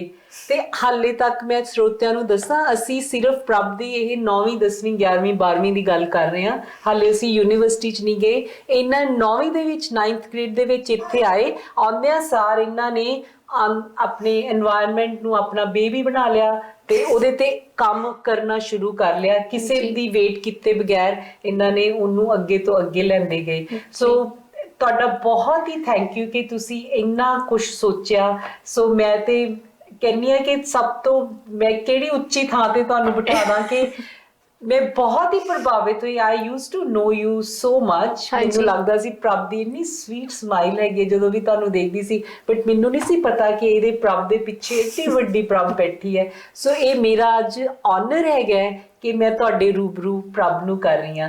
ਸੋ ਪ੍ਰਭ, ਤੁਸੀਂ ਸਕੂਲ ਦੇ ਵਿੱਚ ਹੋਰ ਮਤਲਬ ਇਹ ਸਾਰੀਆਂ ਚੀਜ਼ਾਂ ਤੋਂ ਇਲਾਵਾ ਫਿਰ ਤੁਸੀਂ ਆਨਰਸ ਦੇ ਵਿੱਚ ਪਾਸ ਹੋਏ, ਹੈ ਨਾ?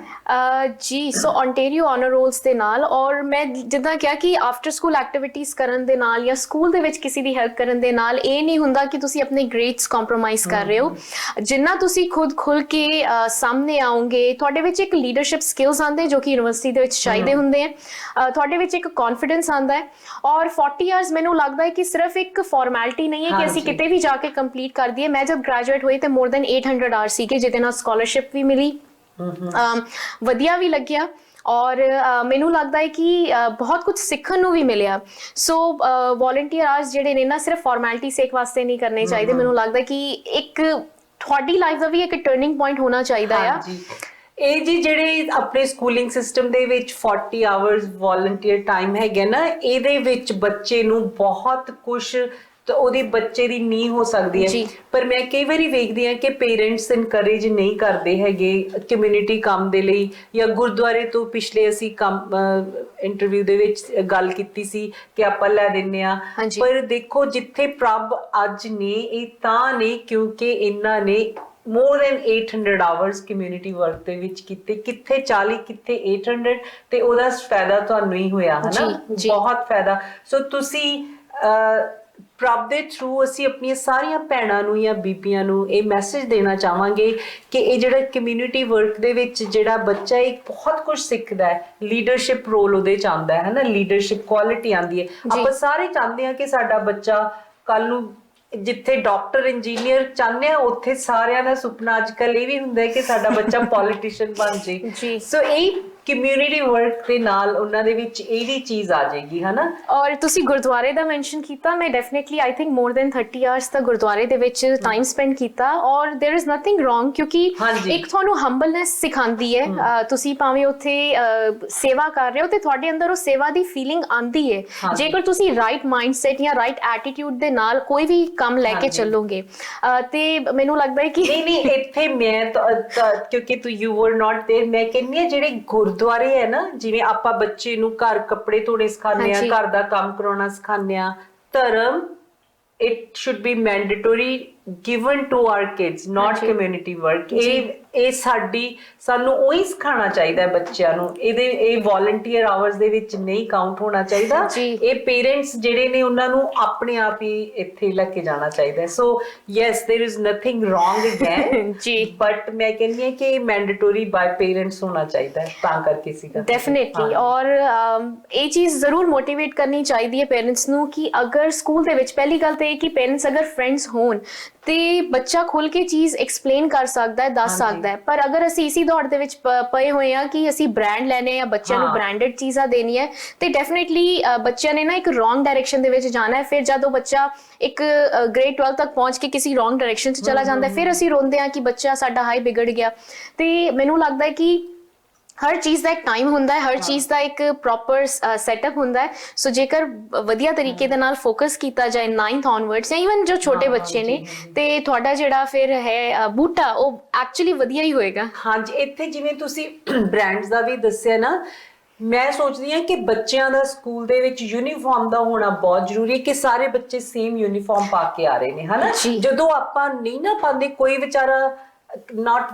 ਕੋਈ ਬੱਚਾ ਪਾ ਕੇ ਆ ਰਿਹਾ ਹੈ $10 ਦਾ ਟਰੈਕ ਪੈਂਟ ਤੇ ਕਿਸੇ ਨੇ $150 ਦੀ ਪਾਈ ਹੈ, ਉਹ ਧੱਕੇ ਨਾਲ ਹੀ ਤੁਹਾਨੂੰ ਗਰੂਰ ਆ ਜਾਂਦਾ ਹੈ। ਬੱਚੇ ਛੋਟੇ ਹੁੰਦੇ ਨੇ, ਉਹਨਾਂ ਨੂੰ ਇਸ ਗੱਲ ਦਾ ਪਤਾ ਨਹੀਂ ਹੁੰਦਾ ਹੈਗਾ ਨਾ, ਪਰ ਜੇ ਯੂਨੀਫਾਰਮ ਹੋਵੇ ਤਾਂ ਇਟਸ ਈਜ਼ੀਅਰ, ਹਨਾ। ਮੈਂ ਐਕਚੁਅਲੀ ਯੂਨੀਫਾਰਮ ਕਮੇਟੀ ਦੇ ਵਿੱਚ ਵੀ ਸੀਗੀ ਹਾਈ ਸਕੂਲ ਦੇ ਵਿੱਚ, ਔਰ ਪੇਰੈਂਟਸ ਨੂੰ ਕਾਲ ਕਰਕੇ ਅਸੀਂ ਪੁੱਛਣਾ ਕਿ ਤੁਸੀਂ ਚਾਹੁੰਦੇ ਹੋ ਕਿ ਸਕੂਲ ਦੇ ਵਿੱਚ ਯੂਨੀਫਾਰਮ ਹੋਏ ਜਾਂ ਨਹੀਂ ਹੋਏ, ਤੇ ਮੈਜੋਰਿਟੀ ਪੇਰੈਂਟਸ ਨੇ ਮਨਾ ਕਰਤਾ ਕਿ ਸਾਡੇ ਵਾਸਤੇ ਇੱਕ ਬਰਡਨ ਹੋ ਜਾਣਾ ਆ, ਇਸ ਕਰਕੇ ਯੂਨੀਫਾਰਮ ਉਸ ਟਾਈਮ ਦੇ ਵਿੱਚ ਸਕੂਲ ਦੇ ਵਿੱਚ ਨਹੀਂ ਚੱਲੀ। ਪਰ ਮੈਨੂੰ ਲੱਗਦਾ ਕਿ ਅਗਰ ਯੂਨੀਫਾਰਮ ਹੁੰਦੀ ਤਾਂ ਇੱਕ ਡਿਸਪਲਿਨ ਹੋਣਾ ਸੀਗਾ। ਡਿਸਪਲਿਨ, ਇਹ ਪੇਰੈਂਟਸ ਨੂੰ ਇਹ ਸੋਚਣਾ ਚਾਹੀਦਾ ਹੈ। ਫਿਰ ਉਹਨਾਂ ਨੂੰ ਸਿਰਫ 2 ਕਾਲੀਆਂ ਪੈਂਟਾਂ ਜਾਂ 4 ਚਿੱਟੀਆਂ ਕਮੀਜ਼ਾਂ ਹੀ ਚਾਹੀਦੀਆਂ ਨੇ। ਹੁਣ ਕਿੰਨੇ ਕੱਪੜੇ ਲੈ ਕੇ ਦਿੰਦੇ ਨੇ, ਦੇ ਡੋਂਟ ਥਿੰਕ ਲੌਂਗ ਰਨ ਦੇ ਵਿੱਚ ਇਹਦਾ ਕੀ ਫਾਇਦਾ ਹੈ, ਜਾਂ ਬੱਚਿਆਂ 'ਚ ਡਿਸਪਲਿਨ ਆ ਰਿਹਾ। ਚਲੋ, ਇੱਥੇ ਬਹੁਤ ਹੀ ਅੱਛਾ ਲੱਗਿਆ ਤੁਹਾਡੇ ਨਾਲ ਸਕੂਲ ਬਾਰੇ ਗੱਲਾਂ ਕਰਕੇ ਤੇ ਕਿਵੇਂ ਸਿਸਟਮ ਹੁੰਦਾ ਹੈ। ਹੁਣ ਸਾਡਾ ਟਾਈਮ ਹੋ ਗਿਆ ਇੱਕ ਛੋਟੀ ਜਿਹੀ ਬ੍ਰੇਕ ਲੈਣ ਦਾ। ਬ੍ਰੇਕ ਤੋਂ ਬਾਅਦ ਆ ਕੇ ਅਸੀਂ ਫਿਰ ਪ੍ਰਭ ਦੇ ਨਾਲ ਹੋਰ ਵਧੀਆ ਗੱਲਾਂ ਕਰਾਂਗੇ।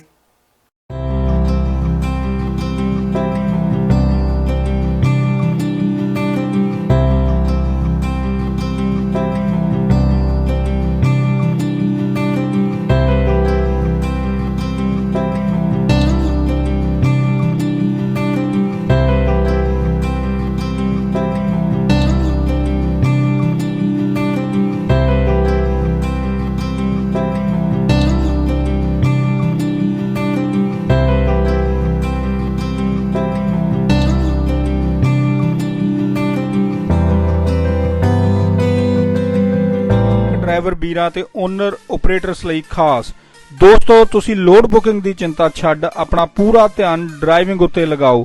ਰੋਡੈਕਸ professional dispatch load booking, courier packet ਭੇਜਣ, ਟ੍ਰੇਸਿੰਗ, ਟਰੈਕਿੰਗ ਦੀਆਂ ਸੇਵਾਵਾਂ ਮੁਹੱਈਆ ਕਰਾਉਂਦਾ। ਟਰੱਕਿੰਗ ਇੰਡਸਟਰੀ ਵਿੱਚ ਸਾਡਾ ਡਿਸਪੈਚ ਦਾ ਲੰਬਾ ਤਜਰਬਾ ਹੈ। ਸ਼ਿਪਰਸ ਬ੍ਰੋਕਰਸ ਨਾਲ ਸਿੱਧਾ ਰਾਬਤਾ ਹੋਣ ਕਾਰਨ ਤੁਹਾਡੇ ਲਈ ਬਹੁਤ ਵਧੀਆ ਕੀਮਤਾਂ ਉੱਤੇ ਲੋਡ ਬੁੱਕ ਕਰ ਸਕਦੇ ਹਾਂ। ਤੁਸੀਂ ਜ਼ਿਆਦਾ ਮੁਨਾਫਾ ਕਮਾ ਸਕਦੇ ਹੋ, ਉਹ ਵੀ ਬਿਨਾਂ ਕਿਸੇ ਕੰਟਰੈਕਟ ਦੇ। ਜਾਣਕਾਰੀ ਲਈ ਨੰਬਰ 313 855 56 23। ਇੱਕ ਵਾਰੀ ਫਿਰ ਤੋਂ ਤੁਹਾਡਾ ਸਵਾਗਤ ਹੈ ਪ੍ਰੋਗਰਾਮ ਉਡਾਨ ਦੇ ਵਿੱਚ। ਜਿਵੇਂ ਕਿ ਅਸੀਂ ਬ੍ਰੇਕ ਤੋਂ ਪਹਿਲਾਂ ਗੱਲ ਕਰ ਰਹੇ ਸੀ ਕਿ ਪ੍ਰਭ ਹੁਣਾਂ ਦਾ ਜਿਹੜਾ ਮੁੱਢਲੀ ਸਿੱਖਿਆ ਇੱਥੇ ਕਿਵੇਂ ਪੂਰੀ ਹੋਈ, ਤੇ ਉਹਨਾਂ ਨੇ ਇਹਦੇ ਵਿੱਚ ਹੀ ਕਈ ਮੱਲਾਂ ਮਾਰਨੀਆਂ ਸ਼ੁਰੂ ਕਰ ਲਈਆਂ। ਇਹਨਾਂ ਦੀ ਉਡਾਨ ਨੂੰ ਖੰਭ ਲੱਗ ਗਏ ਤੇ ਇਹਨਾਂ ਨੇ ਆਪਣੇ ਹਿੱਸੇ ਦਾ ਸਮਾਨ ਮੱਲਣਾ ਸ਼ੁਰੂ ਕਰਤਾ।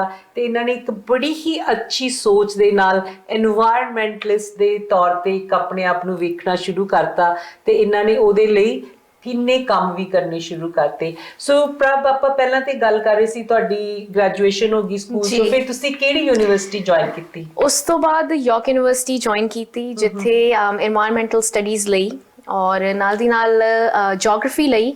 ਸੋ BA in geography and BES honours in environmental studies.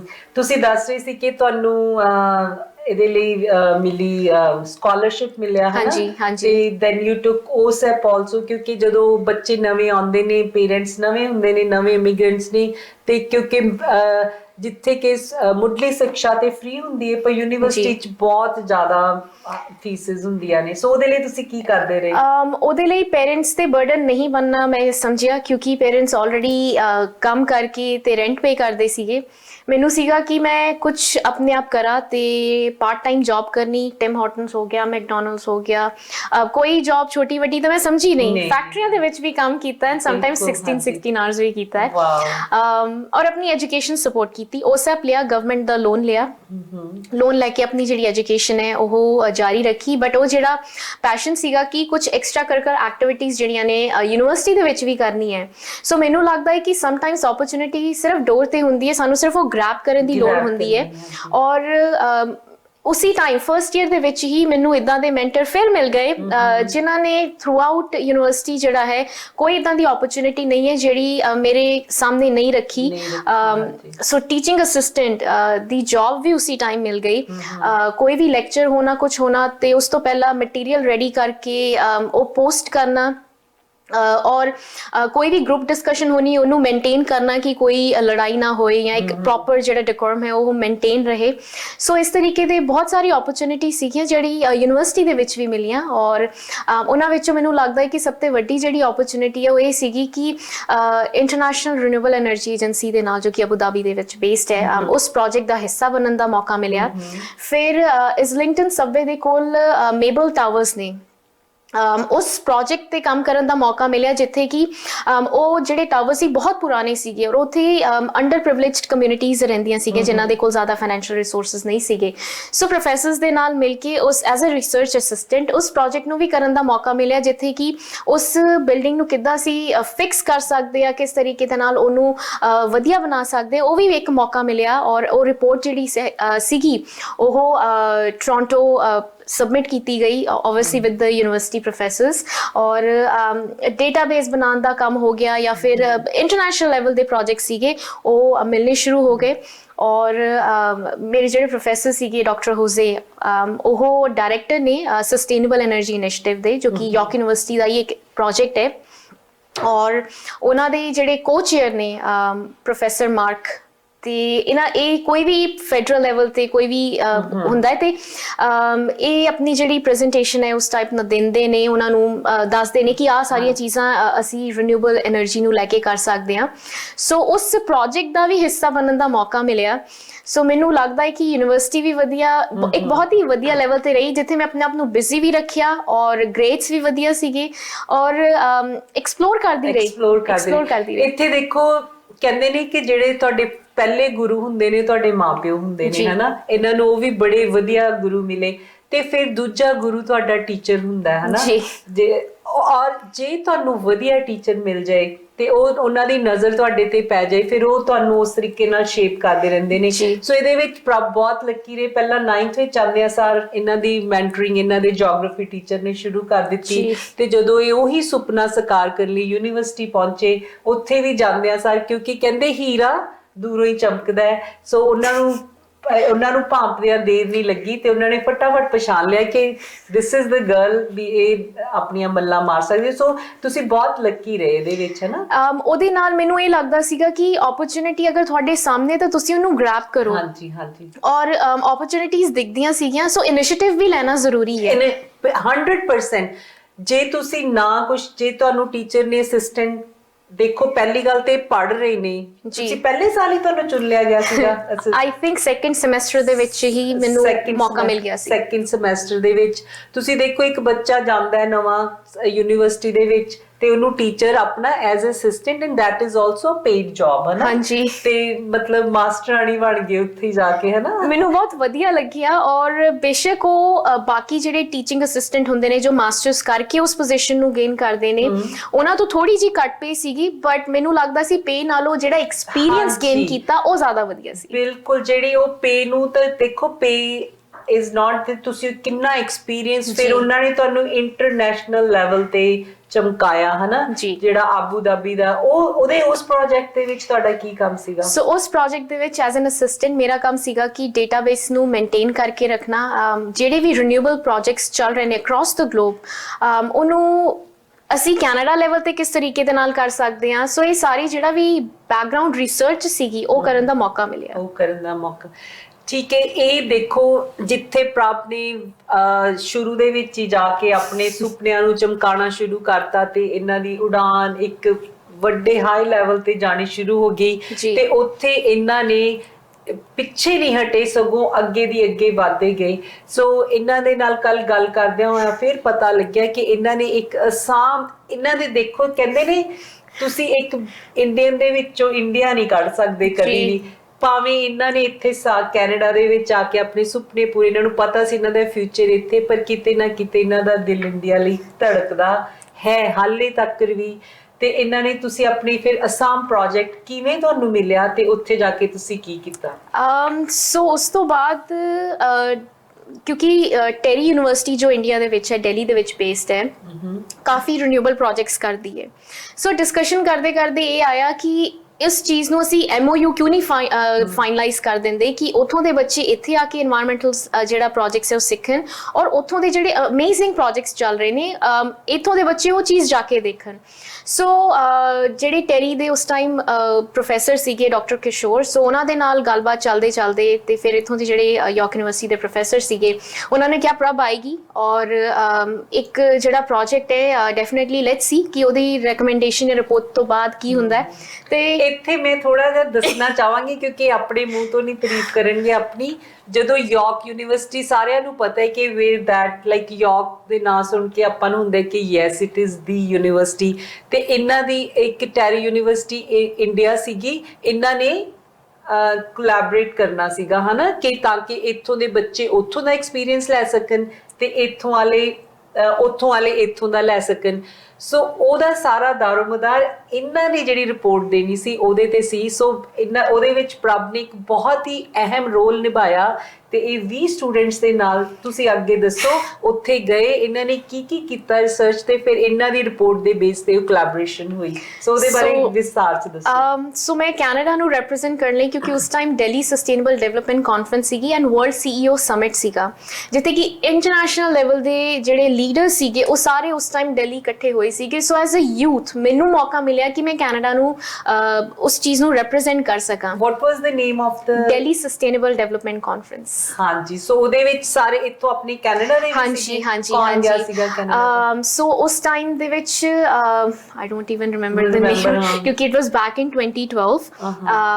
ਪਰ ਇਹ ਜਿਹੜੇ teachers, that was a huge platform for you, ਹੈ ਨਾ? huge ਆਰਨੋਲਡ ਸ਼ਵਾਰਜ਼ਨੇਗਰ ਜਿਹੜੇ ਕੈਲੀਫੋਰਨੀਆ ਦੇ ਉਸ ਟਾਈਮ ਗਵਰਨਰ ਸੀਗੇ, ਉਹਨਾਂ ਨੂੰ ਮਿਲਣ ਦਾ ਮੌਕਾ ਮਿਲਿਆ। ਔਰ ਉਸ ਟਾਈਮ ਵੀ ਬਹੁਤ ਵਧੀਆ ਰੋਲ ਇਹ ਸੀਗਾ ਕਿ ਜਿੰਨੇ ਵੀ ਇਥੋਂ ਡੈਲੀਗੇਟਸ ਗਏ ਨੇ, ਹਾਂਜੀ, ਉਹਨਾਂ ਦੇ ਨਾਲ ਔਰ ਉਹ ਜੋ ਬੋਲ ਰਹੇ ਨੇ ਉਹਨੂੰ ਰਿਕਾਰਡ ਕਰਨਾ, ਫਿਰ ਉਹ ਚੀਜ਼ ਪ੍ਰੈਸ ਨੂੰ ਦੇਣੀ ਤਾਂ ਕਿ ਉਹਦੇ ਪ੍ਰੈਸ ਨੋਟ ਬਣ ਸਕਣ। ਔਰ ਉਸੇ ਟਾਈਮ ਕਿਉਂਕਿ ਸੇਮ ਡੇ ਹੀ ਇਹ ਕਾਨਫਰੰਸ 1 ਵੀਕ ਚੱਲੀ, ਸੇਮ ਡੇ ਹੀ ਉਹ ਫਿਰ ਜਿਹੜੇ ਨੋਟ ਸੀਗੇ ਉਹ ਪ੍ਰੈਸ ਦੇ ਵਿੱਚ ਜਾਂਦੇ ਸੀ ਐਂਡ ਨਿਊਜ਼ ਦੇ ਵਿੱਚ ਉਹ ਫਿਰ ਪਬਲਿਸ਼ ਹੋ ਜਾਂਦੇ ਸੀਗੇ ਕਿ ਅੱਜ ਇਸ ਵੀਡੀਓ ਨੇ ਪਾਸ ਦੋਜ਼ ਔਨ। ਹਾਂਜੀ ਹਾਂਜੀ, ਉਹ ਓਪਰਚੁਨਿਟੀ ਮਿਲੀ ਔਰ ਮੈਨੂੰ ਲੱਗਦਾ ਕਿ ਬਹੁਤ ਵਧੀਆ ਸੀਗਾ ਔਰ ਕਾਫੀ ਕੁਝ ਸਿੱਖਣ ਨੂੰ ਵੀ ਮਿਲਿਆ। ਹਾਂਜੀ, ਜਿੱਥੇ ਕਿ ਸਿੱਖਦੇ ਰਹੇ ਉੱਥੇ ਇੱਕ ਮਹਾਨ ਹਸਤੀਆਂ ਦੇ ਕਹਿੰਦੇ ਨੇ ਕੋਲ ਬੈਠ ਕੇ ਉਹਨਾਂ ਦੇ ਥੋੜਾ ਜਿਹਾ ਹੀ ਬੜਾ ਅੱਛਾ ਲੱਗਦਾ ਹੈ ਤੇ ਉਹਨਾਂ ਦੇ ਨਾਲ ਹਫਤਾ ਸਪੈਂਡ ਕਰਨਾ, that was a tremendous like achievement for you, ਹੈ ਨਾ?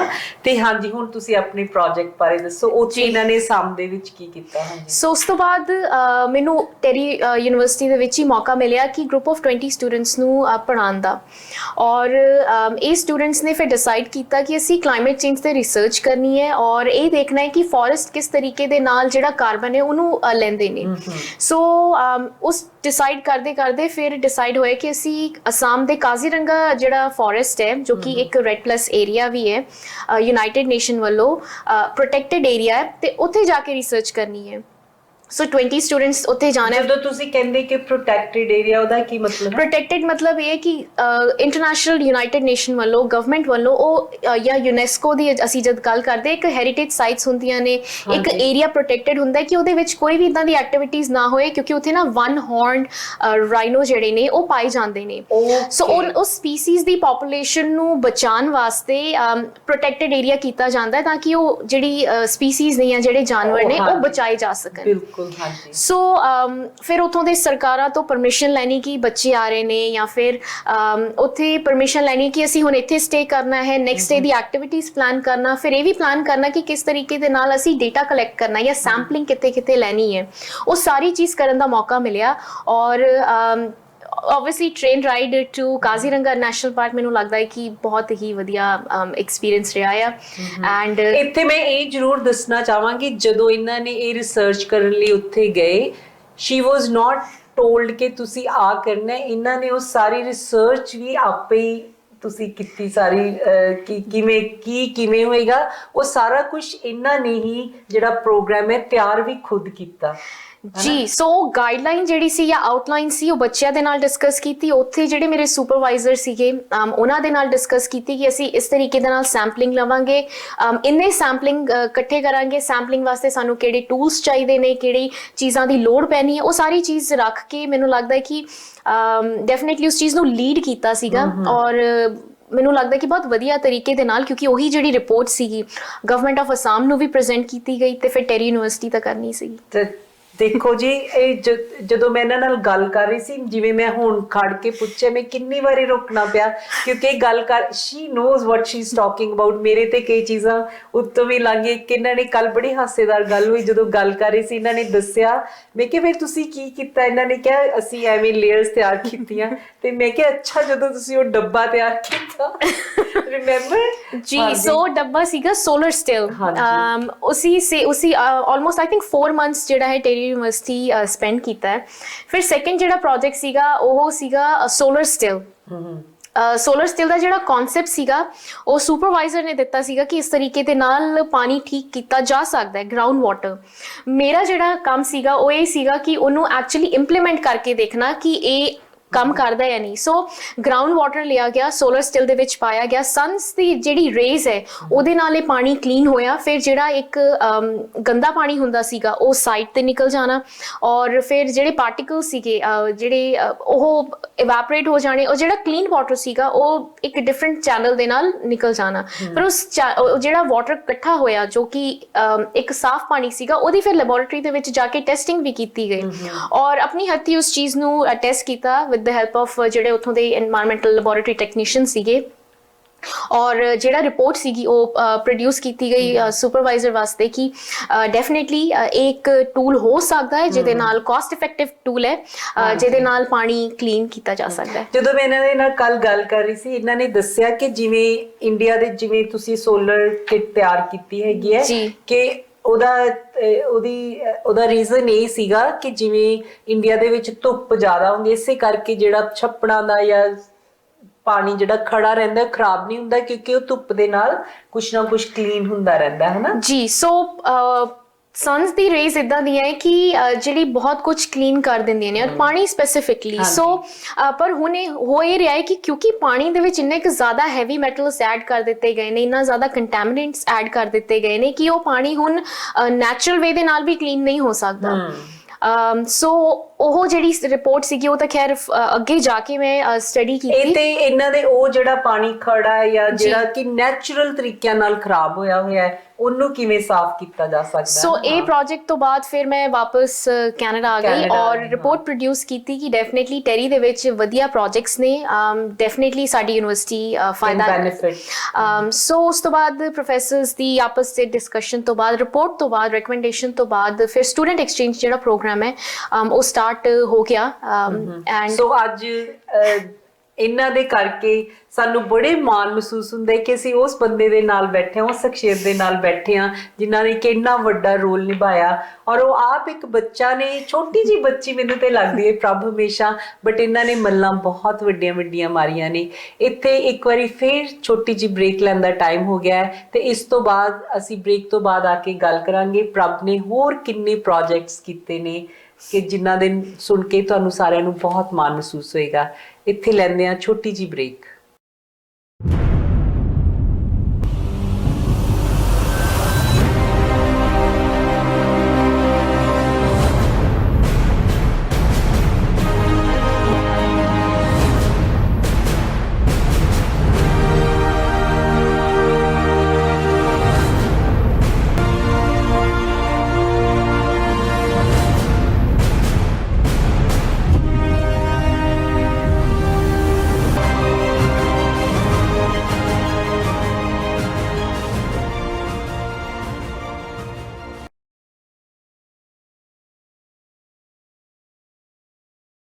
ਡਰਾਈਵਰ ਵੀਰਾਂ ਤੇ ਓਨਰ ਆਪਰੇਟਰਸ ਲਈ ਖਾਸ ਦੋਸਤੋ ਤੁਸੀਂ ਲੋਡ ਬੁਕਿੰਗ ਦੀ ਚਿੰਤਾ ਛੱਡ ਆਪਣਾ ਪੂਰਾ ਧਿਆਨ ਡਰਾਈਵਿੰਗ ਉੱਤੇ ਲਗਾਓ। Roadex professional dispatch load booking courier packet ਭੇਜਣ ਟ੍ਰੇਸਿੰਗ ਟਰੈਕਿੰਗ ਦੀਆਂ ਸੇਵਾਵਾਂ ਮੁਹੱਈਆ ਕਰਾਉਂਦਾ। ਟਰੱਕਿੰਗ ਇੰਡਸਟਰੀ ਵਿੱਚ ਸਾਡਾ ਡਿਸਪੈਚ ਦਾ ਲੰਬਾ ਤਜਰਬਾ ਹੈ। ਸ਼ਿਪਰਸ ਬ੍ਰੋਕਰਸ ਨਾਲ ਸਿੱਧਾ ਰਾਬਤਾ ਹੋਣ ਕਾਰਨ ਤੁਹਾਡੇ ਲਈ ਬਹੁਤ ਵਧੀਆ ਕੀਮਤਾਂ ਉੱਤੇ ਲੋਡ ਬੁੱਕ ਕਰ ਸਕਦੇ ਹਾਂ। ਤੁਸੀਂ ਜ਼ਿਆਦਾ ਮੁਨਾਫਾ ਕਮਾ ਸਕਦੇ ਹੋ, ਉਹ ਵੀ ਬਿਨਾਂ ਕਿਸੇ ਕੰਟਰੈਕਟ ਦੇ। ਜਾਣਕਾਰੀ ਲਈ ਨੰਬਰ 313 855 5623। ਇੱਕ ਵਾਰੀ ਫਿਰ ਤੋਂ ਤੁਹਾਡਾ ਸਵਾਗਤ ਹੈ ਪ੍ਰੋਗਰਾਮ ਉਡਾਨ ਦੇ ਵਿੱਚ। ਜਿਵੇਂ ਕਿ ਅਸੀਂ ਬ੍ਰੇਕ ਤੋਂ ਪਹਿਲਾਂ ਗੱਲ ਕਰ ਰਹੇ ਸੀ ਕਿ ਵੀ ਪ੍ਰਭ ਨੇ ਕਿਵੇਂ ਆਪਣੀ ਯੂਨੀਵਰਸਿਟੀ ਦੀ ਪੜ੍ਹਾਈ ਕਰਦਿਆਂ ਹੋਇਆਂ ਐਜ਼ ਅਸਿਸਟੈਂਟ ਪ੍ਰੋਫੈਸਰ ਕੰਮ ਕੀਤਾ ਤੇ ਨਾਲ ਦੀ ਨਾਲ ਇੰਟਰਨੈਸ਼ਨਲ ਲੈਵਲ ਤੇ ਜਾ ਕੇ ਇਹਨਾਂ ਨੇ ਕਿਵੇਂ ਕੈਨੇਡਾ ਨੂੰ ਵੀ ਰਿਪਰੈਜ਼ੈਂਟ ਕੀਤਾ। ਇੱਕ ਯੂਨੀਵਰਸਿਟੀ ਦਾ ਜਦੋਂ ਕੋਲੈਬੋਰੇਸ਼ਨ ਹੋਇਆ ਉਹਦੇ ਵਿੱਚ ਕਿਵੇਂ ਇਹਨਾਂ ਨੇ ਅਹਿਮ ਰੋਲ ਨਿਭਾਇਆ ਤੇ ਉਸ ਤੋਂ ਬਾਅਦ ਹੁਣ ਇਹਨਾਂ ਦਾ ਸਾਡੀ ਤੀਸਰੇ ਫੇਜ਼ 'ਚ ਸਾਡੀ ਗੱਲਬਾਤ ਆ ਗਈ ਜਿੱਥੇ ਕਿ ਅਸੀਂ ਇਹਨਾਂ ਦੇ ਪ੍ਰੋਜੈਕਟਸ ਜਿਹੜੇ ਕਰ ਰਹੇ ਨੇ ਉਸ ਆਪਣੀ ਪੜ੍ਹਾਈ ਨੂੰ ਕਿਵੇਂ ਇੰਪਲੀਮੈਂਟ ਕਰ ਰਹੇ ਨੇ। ਸੋ ਤੁਸੀਂ ਥੋੜਾ ਜਿਹਾ ਦੱਸੋ ਕਿ ਪੜ੍ਹਾਈ ਕਰਨ ਤੋਂ ਬਾਅਦ ਤੁਸੀਂ ਕਿਹੜੇ ਪ੍ਰੋਜੈਕਟਸ ਕਰਨ ਦਾ ਸੋਚਿਆ? ਪੜ੍ਹਾਈ ਖਤਮ ਕਰਨ ਤੋਂ ਬਾਅਦ ਮੈਂ ਸਭ ਤੋਂ ਪਹਿਲਾਂ ਤੇ ਜਦ ਪੰਜਾਬ ਬਾਰੇ ਸੋਚਦੀ ਸੀਗੀ ਜਾਂ ਨਿਊਜ਼ ਪੜ੍ਹਦੀ ਸੀਗੀ ਕਿ ਪੰਜਾਬ ਦੇ ਵਿੱਚ ਕੈਂਸਰ ਟ੍ਰੇਨ ਚੱਲ ਰਹੀ ਹੈ। ਪੰਜਾਬ ਦੇ ਵਿੱਚ ਇੱਕ ਇਸ ਤਰੀਕੇ ਦੇ ਹਾਲਾਤ ਨੇ ਕਿ ਸਾਊਥ ਸਾਈਡ ਨੂੰ ਪੂਰੇ ਕੈਂਸਰ ਬੈਲਟ ਕਿਹਾ ਜਾਂਦਾ ਹੈ। ਸੋ ਮੇਰੇ ਜਿਹੜੇ ਮੈਂਟਰਸ ਸੀਗੇ ਮੈਂ ਉਹਨਾਂ ਦੇ ਨਾਲ ਇਸ ਚੀਜ਼ ਨੂੰ ਪ੍ਰੈਜ਼ੈਂਟ ਕੀਤਾ ਕਿ ਇੱਕ ਕ੍ਰਾਈਸਿਸ ਚੱਲ ਰਿਹਾ ਹੈ, ਕ੍ਰਾਈਸਿਸ ਹੋ ਰਿਹਾ ਹੈ ਕਿ ਇੱਕ ਮੀਡੀਆ ਹਾਈਪ ਹੈ ਜਾਂ ਫਿਰ ਜੈਨੂਇਨਲੀ ਉੱਥੇ ਲੋਕਾਂ ਨੂੰ ਲੋੜ ਹੈ। ਔਰ ਮੈਨੂੰ ਲੱਗਦਾ ਸੀਗਾ ਕਿ ਮੇਰੀ ਡਿਗਰੀ ਸਾਰੀਆਂ ਵੇਸਟ ਹੋ ਜਾਣੀਆਂ ਅਗਰ ਮੈਂ ਐਕਚੁਅਲੀ ਉੱਥੇ ਕੁਝ ਨਾ ਕਰ ਪਾਈ ਤਾਂ। ਸੋ ਇਹ ਜਿਹੜਾ ਕੇਸ ਹੈ ਫਿਰ ਪ੍ਰੋਫੈਸਰਸ ਨੇ ਕਿਹਾ ਕਿ ਤੁਸੀਂ ਉੱਥੇ ਜਾ ਕੇ ਚੈੱਕ ਕਰੋ। ਫਸਟ ਈਅਰ ਜਦ ਮੈਂ ਗਈ ਤਾਂ ਮੈਂ ਕੋਈ ਸਭ ਪਾਕਟ ਚੋਂ ਹੀ ਸੀਗਾ। ਉੱਥੇ ਜਾ ਕੇ ਰਿਸਰਚ ਕੀਤੀ, ਡੋਰ ਟੂ ਡੋਰ ਜਿਹੜੇ ਸਰਵੇਸ ਕੀਤੇ ਗਏ ਔਰ ਉੱਥੇ ਜਾ ਕੇ ਇਹ ਚੀਜ਼ ਨੂੰ ਦੇਖਿਆ ਕਿ ਪੰਜਾਬ ਐਕਚੁਅਲੀ ਕਿਸ ਤਰੀਕੇ ਦੇ ਨਾਲ ਸਫਰ ਕਰ ਰਿਹਾ, ਉੱਥੋਂ ਦਾ ਪਾਣੀ ਕਿਸ ਤਰੀਕੇ ਦਾ ਹੈ, ਬੱਚੇ ਕਿਸ ਤਰੀਕੇ ਨਾਲ ਸਫਰ ਕਰ ਰਹੇ ਨੇ। ਔਰ ਖੁਦ ਹੀ ਇੱਕ ਡਾਕੂਮੈਂਟਰੀ ਸ਼ੂਟ ਕੀਤੀ ਸੀ ਜਿਹਦਾ ਨਾਮ ਸੀਗਾ ਰਾਈਡਿੰਗ ਔਨ ਹੋਪ। ਪਰਪਸ ਇਹ ਸੀਗਾ ਕਿ ਪੰਜਾਬ ਹੋਪ ਤੇ ਇੱਕ ਰਾਈਡ ਕਰ ਰਿਹਾ ਹੈ। ਡੈਫੀਨੇਟਲੀ ਉੱਥੇ ਇਹ ਤਾਂ ਜ਼ਰੂਰ ਰਿਸਰਚ ਚੱਲਦੀਆਂ ਨੇ ਕਿ ਪਾਣੀ ਖਰਾਬ ਹੋ ਰਹੇ ਨੇ, ਇਹ ਵੀ ਹੈ, ਪਰ ਪਾਣੀ ਨੀਵੇਂ ਜਾ ਰਹੇ ਨੇ ਜਾਂ ਪਰ ਇੱਕ ਇਸ ਤਰੀਕੇ ਦਾ ਜਿਹੜਾ ਇੰਟਰਨੈਸ਼ਨਲ ਲੈਵਲ ਦਾ ਜਿਹੜਾ ਅਵੇਅਰਨੈਸ ਹੋਣਾ ਚਾਹੀਦਾ ਹੈ ਉਹ ਨਹੀਂ ਹੋ ਰਿਹਾ ਸੀਗਾ। ਇੱਥੇ ਮੈਂ ਜ਼ਰੂਰ ਇੱਕ ਗੱਲ ਸਰੋਤਿਆਂ ਨੂੰ ਕਹਿਣੀ ਚਾਹਾਂਗੀ ਕਿ ਇਹ ਬੜੀ ਦੇਰ ਤੋਂ ਗੱਲ ਚੱਲ ਰਹੀ ਹੈ ਕਿ ਪਾਣੀ ਖਤਮ ਹੋ ਜਾਣੇ ਨੇ ਜਾਂ ਪਾਣੀ ਖਰਾਬ ਹੋ ਰਹੇ ਨੇ ਜਾਂ ਪਾਣੀ ਪੰਜਾਬ ਦੇ ਨੀਵੇਂ ਜਾ ਰਹੇ ਨੇ, ਪਰ ਇਹਦੇ ਉੱਤੇ ਕੋਈ ਰਿਸਰਚ ਜਾਂ ਗੱਲਬਾਤ ਜਦੋਂ ਤੁਸੀਂ ਇੰਡੀਆ ਗਏ ਪੰਜਾਬ ਦੇ ਵਿੱਚ ਤੁਹਾਡੇ ਸਾਹਮਣੇ ਕੋਈ ਐਸੀ ਇੰਸਟੀਟਿਊਸ਼ਨ ਆਈ ਜਿਹੜੀ ਇਹਦੇ ਤੇ ਕੰਮ ਕਰ ਰਹੀ ਸੀਗੀ? ਸੋ ਉਸ ਟਾਈਮ ਜਿਹੜੇ ਪ੍ਰੋਫੈਸਰ ਸੀਗੇ ਉਹਨਾਂ ਦੇ ਕੰਟੈਕਟ ਸੀਗੇ ਦਿੱਲੀ ਯੂਨੀਵਰਸਿਟੀ ਦੇ ਵਿੱਚ। ਸੋ ਉਹਨਾਂ ਦੀ ਟੀਮ ਆਈ, ਸਟੂਡੈਂਟ ਸੀਗੇ ਜਿਨ੍ਹਾਂ ਦੇ ਨਾਲ ਮਿਲ ਕੇ ਵਿਲੇਜ ਆਰਨੇਟੂ ਸਿਲੈਕਟ ਕੀਤਾ ਗਿਆ ਕਿਉਂਕਿ ਪੰਜਾਬ ਐਂਡ ਹਰਿਆਣਾ ਦੇ ਬਾਰਡਰ ਤੇ ਪੈਂਦਾ ਇੱਕ ਫਲੱਡ ਪ੍ਰੋਨ ਜਿਹੜਾ ਏਰੀਆ ਹੈ ਔਰ ਘੱਗਰ ਰਿਵਰ ਦੇ ਕੋਲ ਹੈ ਜਿੱਥੇ ਕਿ ਇੰਡਸਟਰੀਅਲ ਵੇਸਟ ਇੰਨਾ ਜ਼ਿਆਦਾ ਹੈ ਕਿ ਉਹਦੀ ਹਵਾ ਦੇ ਨਾਲ ਵੀ ਨਾ ਬੱਚੇ ਉੱਥੇ ਬਿਮਾਰ ਹੁੰਦੇ ਨੇ। ਸੋ ਇਹ ਪਾਇਆ ਗਿਆ ਕਿ ਉਸ ਪਿੰਡ ਦੇ ਵਿੱਚ ਜਿਹੜੇ ਫਿਜ਼ੀਕਲੀ ਐਂਡ ਮੈਂਟਲੀ ਡਿਫਾਰਮਡ ਬੱਚਿਆਂ ਦੀ ਪੋਪੂਲੇਸ਼ਨ ਬਹੁਤ ਜ਼ਿਆਦਾ ਹੈ, ਉਸ ਪਿੰਡ ਦੇ ਵਿੱਚ ਕੈਂਸਰ ਵੀ ਬਹੁਤ ਜ਼ਿਆਦਾ ਹੈ। ਸੋ ਇਹ ਸਾਰੀ ਰਿਪੋਰਟ ਜਿਹੜੀ ਹੈ ਗੈਦਰ ਕਰਕੇ ਮੈਂ ਫਿਰ ਵਾਪਸ ਆਈ, ਆਪਣੇ ਮੈਂਟਰਸ ਦੇ ਨਾਲ ਇਸ ਚੀਜ਼ ਨੂੰ ਡਿਸਕਸ ਕੀਤਾ ਕਿ ਇਹ ਇੱਕ ਇਸ਼ੂ ਹੈ, ਸਾਨੂੰ ਇਸ ਤੇ ਕੰਮ ਕਰਨ ਦੀ ਲੋੜ ਹੈ। ਉਸ ਤੋਂ ਬਾਅਦ ਫਿਰ ਉਹਨਾਂ ਨੇ ਇੰਟਰੋਡਿਊਸ ਕੀਤਾ ਇੱਕ ਇੰਡੀਅਨ ਓਰੀਜਨ ਦੇ ਪ੍ਰੋਫੈਸਰ ਦੇ ਨਾਲ ਜੋ ਕਿ ਯੂਨੀਵਰਸਿਟੀ ਆਫ ਟੋਰਾਂਟੋ ਦੇ ਨਾਲ ਨੇ, ਡਾਕਟਰ ਰੋਮੇਲਾ, ਔਰ ਮੇਰੇ ਮੈਂਟਰ ਵੀ ਨੇ ਔਰ ਮੈਂ ਇੱਕ ਇੱਦਾਂ ਦੇ ਸ਼ਖਸੀਅਤ ਨੇ ਜਿਨ੍ਹਾਂ ਨੂੰ ਮੈਂ ਦੇਖਦੀ ਹਾਂ, ਮੇਰੇ ਆਈਡਲ ਵੀ ਨੇ। ਤੇ ਉਹਨਾਂ ਨੇ ਫਿਰ ਪ੍ਰੋਜੈਕਟ ਨੂੰ ਹੋਰ ਡਿਜ਼ਾਈਨ ਕਰਨ ਦੇ ਵਿੱਚ ਹੈਲਪ ਕੀਤੀ ਔਰ ਓਕਵਿਲ ਦੇ ਵਿੱਚ ਹਾਲਟਨ ਰੀਜਨ ਦੇ ਵਿੱਚ ਇੱਕ ਵਾਟਰ ਕੰਪਲਾਈਂਸ ਆਫਿਸਰ ਨੇ, ਉਹਨਾਂ ਨੇ ਨਾਲ ਉਹਨਾਂ ਨੂੰ ਵੀ ਜੋੜਿਆ ਕਿ ਅਸੀਂ ਅਗਰ ਵਾਟਰ ਟੈਸਟਿੰਗ ਕਰਨ ਜਾ ਰਹੇ ਹਾਂ ਤੇ ਸਾਨੂੰ ਕਿਹੜੀ ਕਿਟਸ ਚਾਹੀਦੀਆਂ ਨੇ ਔਰ ਕਿਸ ਤਰੀਕੇ ਦੇ ਨਾਲ ਅਸੀਂ ਇਹ ਜਿਹੜੀ ਚੀਜ਼ ਹੈ ਇਹਨੂੰ ਰਿਜ਼ੋਲਵ ਕਰ ਸਕਦੇ ਹਾਂ। ਫਿਰ ਸੈਕੰਡ ਈਅਰ ਫਿਰ ਮੈਂ ਗਈ ਕੰਟੀਨਿਊਸਲੀ, ਮੈਨੂੰ ਲੱਗਦਾ ਕਿ 5-6 ਸਾਲ ਹੁਣ ਹੋ ਗਏ ਨੇ, ਕੋਵਿਡ ਕਰਕੇ ਲਾਸਟ ਈਅਰ ਮੈਂ ਨਹੀਂ ਗਈ, ਪਰ ਅਦਰਵਾਈਜ਼ 5 ਇਅਰਸ ਤੋਂ ਕੰਟੀਨਿਊਸਲੀ ਜਾ ਰਹੀ ਹਾਂ, ਡੇਟਾ ਗੈਦਰ ਕਰ ਰਹੀ ਹਾਂ, ਇਨਫੋਰਮੇਸ਼ਨ ਸਪਰੈਡ ਕਰ ਰਹੀ ਹਾਂ, ਅਵੇਅਰਨੈਸ ਕ੍ਰੀਏਟ ਕਰ ਰਹੀ ਹਾਂ। ਇੱਥੇ ਤੁਸੀਂ ਦੱਸਿਆ ਕਿ ਤੁਹਾਡੇ ਇੱਥੋਂ ਦੇ ਜਿਹੜੇ ਓਕਵਿਲ ਤੁਹਾਡੇ ਮੈਂਟਰ ਨੇ ਉਹਨਾਂ ਨੇ ਬੜੀ ਹੈਲਪ ਕੀਤੀ ਜਾਂ ਇੱਥੇ ਦੇ ਜਿਹੜੇ ਵਾਟਰ ਸਿਸਟਮ ਵਾਲੇ ਨੇ ਉਹਨਾਂ ਨੇ ਤੁਹਾਨੂੰ ਕੀਤਾ, ਤੁਹਾਨੂੰ ਕੋਈ ਸਪੋਰਟ ਇੰਡੀਆ ਦੇ ਵਿੱਚ ਜਾਂ ਕੋਈ ਔਕੜਾਂ ਸਾਹਮਣੇ ਆਈਆਂ? उस दौरान ही जब सेकेंड टाइम मैं शूट की थी साइलेंट किलर और जब दिखाई गई और ਇਹਦੀ ਸਕਰੀਨਿੰਗ ਹੋਈ ਸੀਗੀ ਐਲਬੀਅਨ ਥੀਏਟਰਸ ਦੇ ਵਿੱਚ, ਸੋ ਜਦ ਇਹ ਡਾਕੂਮੈਂਟਰੀ ਦਿਖਾਈ ਗਈ ਉਸ ਤੋਂ ਬਾਅਦ ਥ੍ਰੈਟ ਕਾਲਸ ਆਉਣੀਆਂ ਸ਼ੁਰੂ ਹੋ ਗਈਆਂ ਕਿ ਤੁਸੀਂ ਪੰਜਾਬ ਦਾ ਨਾਮ ਖਰਾਬ ਕਰ ਰਹੇ ਹੋ, ਤੁਹਾਡੇ ਵਰਗੇ ਲੋਕ ਜਿਹੜੇ ਨੇ ਜੋ ਪਾਣੀ ਹੈ ਪਾਣੀ ਹਮੇਸ਼ਾ ਕਰਦੇ ਰਹਿੰਦੇ ਨੇ, ਇਹਦੇ ਕਰਕੇ ਸਾਡਾ ਜਿਹੜਾ ਇੱਕ ਸਿਸਟਮ ਹੈ ਉਹ ਖਰਾਬ ਹੋ ਰਿਹਾ ਆ। ਮੈਨੂੰ ਇਦਾਂ ਦੇ ਕਾਲਸ ਆਉਣੀਆਂ ਜਿਨ੍ਹਾਂ ਨੇ ਕਾਲ ਕਰ ਕਰਕੇ ਗੰਦੀਆਂ ਗੰਦੀਆਂ ਗਾਲਾਂ ਕੱਢਣੀਆਂ, थ्रेट करना, और अगर कोई नंबर दे विच करे ना तो ठीक है, ब्लॉक्ड आईडी मतलब इस तरीके ਜਿਹੜੀ ਕਾਲਸ ਤੁਸੀਂ ਬਲੌਕ ਵੀ ਨਹੀਂ ਕਰ ਸਕਦੇ ਹੋ। ਉਹ ਤੁਹਾਨੂੰ ਪੰਜਾਬੀ ਵੱਲੋਂ ਜਾਂ ਇੱਥੋਂ ਦੇ ਪੰਜਾਬੀ ਦੇ ਵਿੱਚ ਹੀ ਬੋਲਦੇ ਸੀ ਕਿ ਕਹਿੰਦੇ ਸੀ ਅਸੀਂ ਤੁਹਾਨੂੰ ਦੇਖ ਲਾਂਗੇ। ਤੇ ਫਿਰ ਐਟ ਦੈਟ ਪੁਆਇੰਟ ਮੈਂ ਆਪਣੇ ਮੈਂਟਰਸ ਦੇ ਨਾਲ ਇਸ ਚੀਜ਼ ਦੀ ਡਿਸਕਸ਼ਨ ਕੀਤੀ ਕਿ ਮੈਨੂੰ ਥ੍ਰੈਟ ਕਾਲਸ ਆ ਰਹੀਆਂ ਨੇ। ਉਹਨਾਂ ਨੇ ਕਿਹਾ ਕਿ ਤੁਹਾਨੂੰ ਘਬਰਾਉਣ ਦੀ ਲੋੜ ਨਹੀਂ ਹੈ, ਤੁਸੀਂ ਅੱਛਾ ਕੰਮ ਕਰ ਰਹੇ ਹੋ, ਜੇ ਇੱਕ ਗੰਦਾ ਹੈ ਤੇ ਡੈਫੀਨਿਟਲੀ ਨਾਲ ਅੱਛੇ ਵੀ ਲੋਕ ਜੁੜਨਗੇ। ਸੋ ਮੈਂ ਫਿਰ ਜਦ ਵੀ ਕੋਈ ਇਦਾਂ ਦੀਆਂ ਕਾਲਸ ਆਉਂਦੀਆਂ ਸੀ ਮੈਂ ਕਹਿੰਦੀ ਸੀ ਦੇਖ ਲਓ ਮੈਂ ਤਾਂ ਇਸ ਵਿਲੇਜ ਵਿੱਚ ਸਟੇ ਕਰਦੀ ਹਾਂ, ਇੱਥੇ ਜਾ ਕੇ ਮੈਂ ਕੰਮ ਕਰ ਰਹੀ ਹਾਂ ਤੇ ਤੁਸੀਂ ਜਦ ਮਰਜ਼ੀ ਆ ਕੇ ਦੇਖ ਲਓ। ਇਸ ਟਾਈਮ ਦੇ ਫਰੇਮ ਦੇ ਵਿੱਚ ਮੈਂ ਆਉਂਦੀ ਹਾਂ, ਬਟ ਉਹ ਕਾਲਸ ਹੁਣ ਥੋੜੀਆਂ ਜਿਹੀ ਘਟ ਗਈਆਂ ਨੇ। ਇੱਥੇ ਦੇਖੋ ਮੈਂ ਸਰੋਤਿਆਂ ਦੇ ਨਾਲ ਇੱਕ ਦਰਸ਼ਕਾਂ ਦੇ ਨਾਲ ਇਹ ਗੱਲ ਸ਼ੇਅਰ ਕਰਨਾ ਚਾਹਾਂਗੀ ਕਿ ਬੱਚੀ ਆਪਣੇ ਕੋਲੋਂ ਪੈਸਾ ਖਰਚ ਕਰਕੇ ਆਪਣੀ ਪੜ੍ਹਾਈ ਇੱਥੋਂ ਕਰਕੇ ਤੇ ਪੰਜਾਬ ਦੇ ਪਾਣੀਆਂ ਬਾਰੇ ਉਹ ਚਿੰਤਿਤ ਹੈ ਤੇ ਉੱਥੇ ਜਾ ਕੇ ਉਹ ਕੰਮ ਕਰ ਰਹੀ ਹੈ, ਜਾਗਰੂਕ ਕਰ ਰਹੀ ਹੈ। ਕਿਉਂਕਿ ਦੇਖੋ ਜਿਵੇਂ ਇਹਨਾਂ ਨੇ ਕਿਹਾ ਕਿ ਘੱਗਰ ਦੇ ਏਰੀਏ ਦੇ ਵਿੱਚ ਉੱਥੇ ਸਾਰਾ ਜਿਹੜਾ ਲੁਧਿਆਣੇ ਦਾ ਵੇਸਟ ਹੈ ਉੱਥੇ ਉਹਦੇ ਵਿੱਚ ਸੁੱਟਿਆ ਜਾਂਦਾ ਹੈ। ਜਿਹੜੇ ਦੇਖੋ ਇੰਡਸਟਰੀਅਲਿਸਟ ਨੇ ਉੱਥੇ ਉਹ ਪੋਲੀਟੀਸ਼ੀਅਨਸ ਨੂੰ ਪੈਸਾ ਖਵਾ ਦਿੰਦੇ ਨੇ ਤੇ they are allowed to do that, ਹੈ ਨਾ। ਸੋ ਜੇ ਉਹਨਾਂ ਨੇ ਦੇਖਿਆ ਕਿ ਬੱਚੀ ਆਈ ਇੱਥੇ ਜਾਗਰੂਕ ਕਰ ਰਹੀ ਹੈ ਤੇ ਰੋਕਣ ਦੀ ਵੀ ਕੋਸ਼ਿਸ਼ ਆਫ ਕੋਰਸ ਹੋਏਗੀ, ਤੇ ਬਜਾਏ ਇਸ ਚੀਜ਼ ਦੇ ਕਿ ਆਪਣੇ ਥੋੜਾ ਵੀ ਤੁਹਾਨੂੰ ਆਫ ਕੋਰਸ ਪ੍ਰੋਫਿਟ ਹੁੰਦਾ ਹੀ ਹੋਣਾ ਹੈ ਫੈਕਟਰੀਆਂ ਚਲਾ ਕੇ, ਤੁਸੀਂ ਆਪਣੀ ਵੇਸਟ ਨੂੰ ਅੱਛੇ ਤਰੀਕੇ ਦੇ ਨਾਲ ਵਧੀਆ ਕਰਕੇ ਜਾਂ ਜਿਵੇਂ ਸਰਕਾਰ ਦੇ ਕੋਈ ਪ੍ਰੋਗਰਾਮ ਨੇ ਉਹਦੇ ਹਿਸਾਬ ਨਾਲ ਤੁਸੀਂ ਕਰੋ, ਬਜਾਏ ਸੀ ਜੇ ਕਿ ਤੁਸੀਂ ਲੋਕਾਂ ਦੇ ਪਾਣੀਆਂ 'ਚ ਪਾ ਕੇ। ਤੇ ਬੱਚੇ ਇੱਕ ਪਿੰਡ ਦੇ ਵਿੱਚ ਬੱਚੇ ਹੀ ਇੱਕ ਪਿੰਡ ਨਹੀਂ, ਇਹ ਪੂਰੀ ਸਾਊਥ ਬੈਲਟ ਹੈ ਜਿਹੜੀ ਅਫੈਕਟਡ ਹੈ। ਔਰ ਕੈਂਸਰ ਕੇਸਿਸ, ਫਿਰ ਕੈਂਸਰ ਟ੍ਰੇਨ ਕਿਉਂ ਚੱਲ ਰਹੀ ਹੈ, ਸਾਨੂੰ ਇੰਨੇ ਕੈਂਸਰ ਹਸਪੀਟਲ ਖੋਲਣ ਦੀ ਕਿਉਂ ਲੋੜ ਪੈ ਗਈ। ਤੇ ਪੂਰੇ ਪੰਜਾਬ ਦੇ ਵਿੱਚ ਜਿਹੜਾ ਮੈਨੂੰ ਲੱਗਦਾ ਨਹੀਂ ਕਿ ਸ਼ਾਇਦ ਕੋਈ ਇਦਾਂ ਦਾ ਪਿੰਡ ਹੋਣਾ ਹੈ ਜਿੱਥੇ ਮੇਰੀ ਪੂਰੀ ਸਟੱਡੀ ਦੇ ਦੌਰਾਨ ਮੈਂ ਨਹੀਂ ਗਈ ਹਾਂ।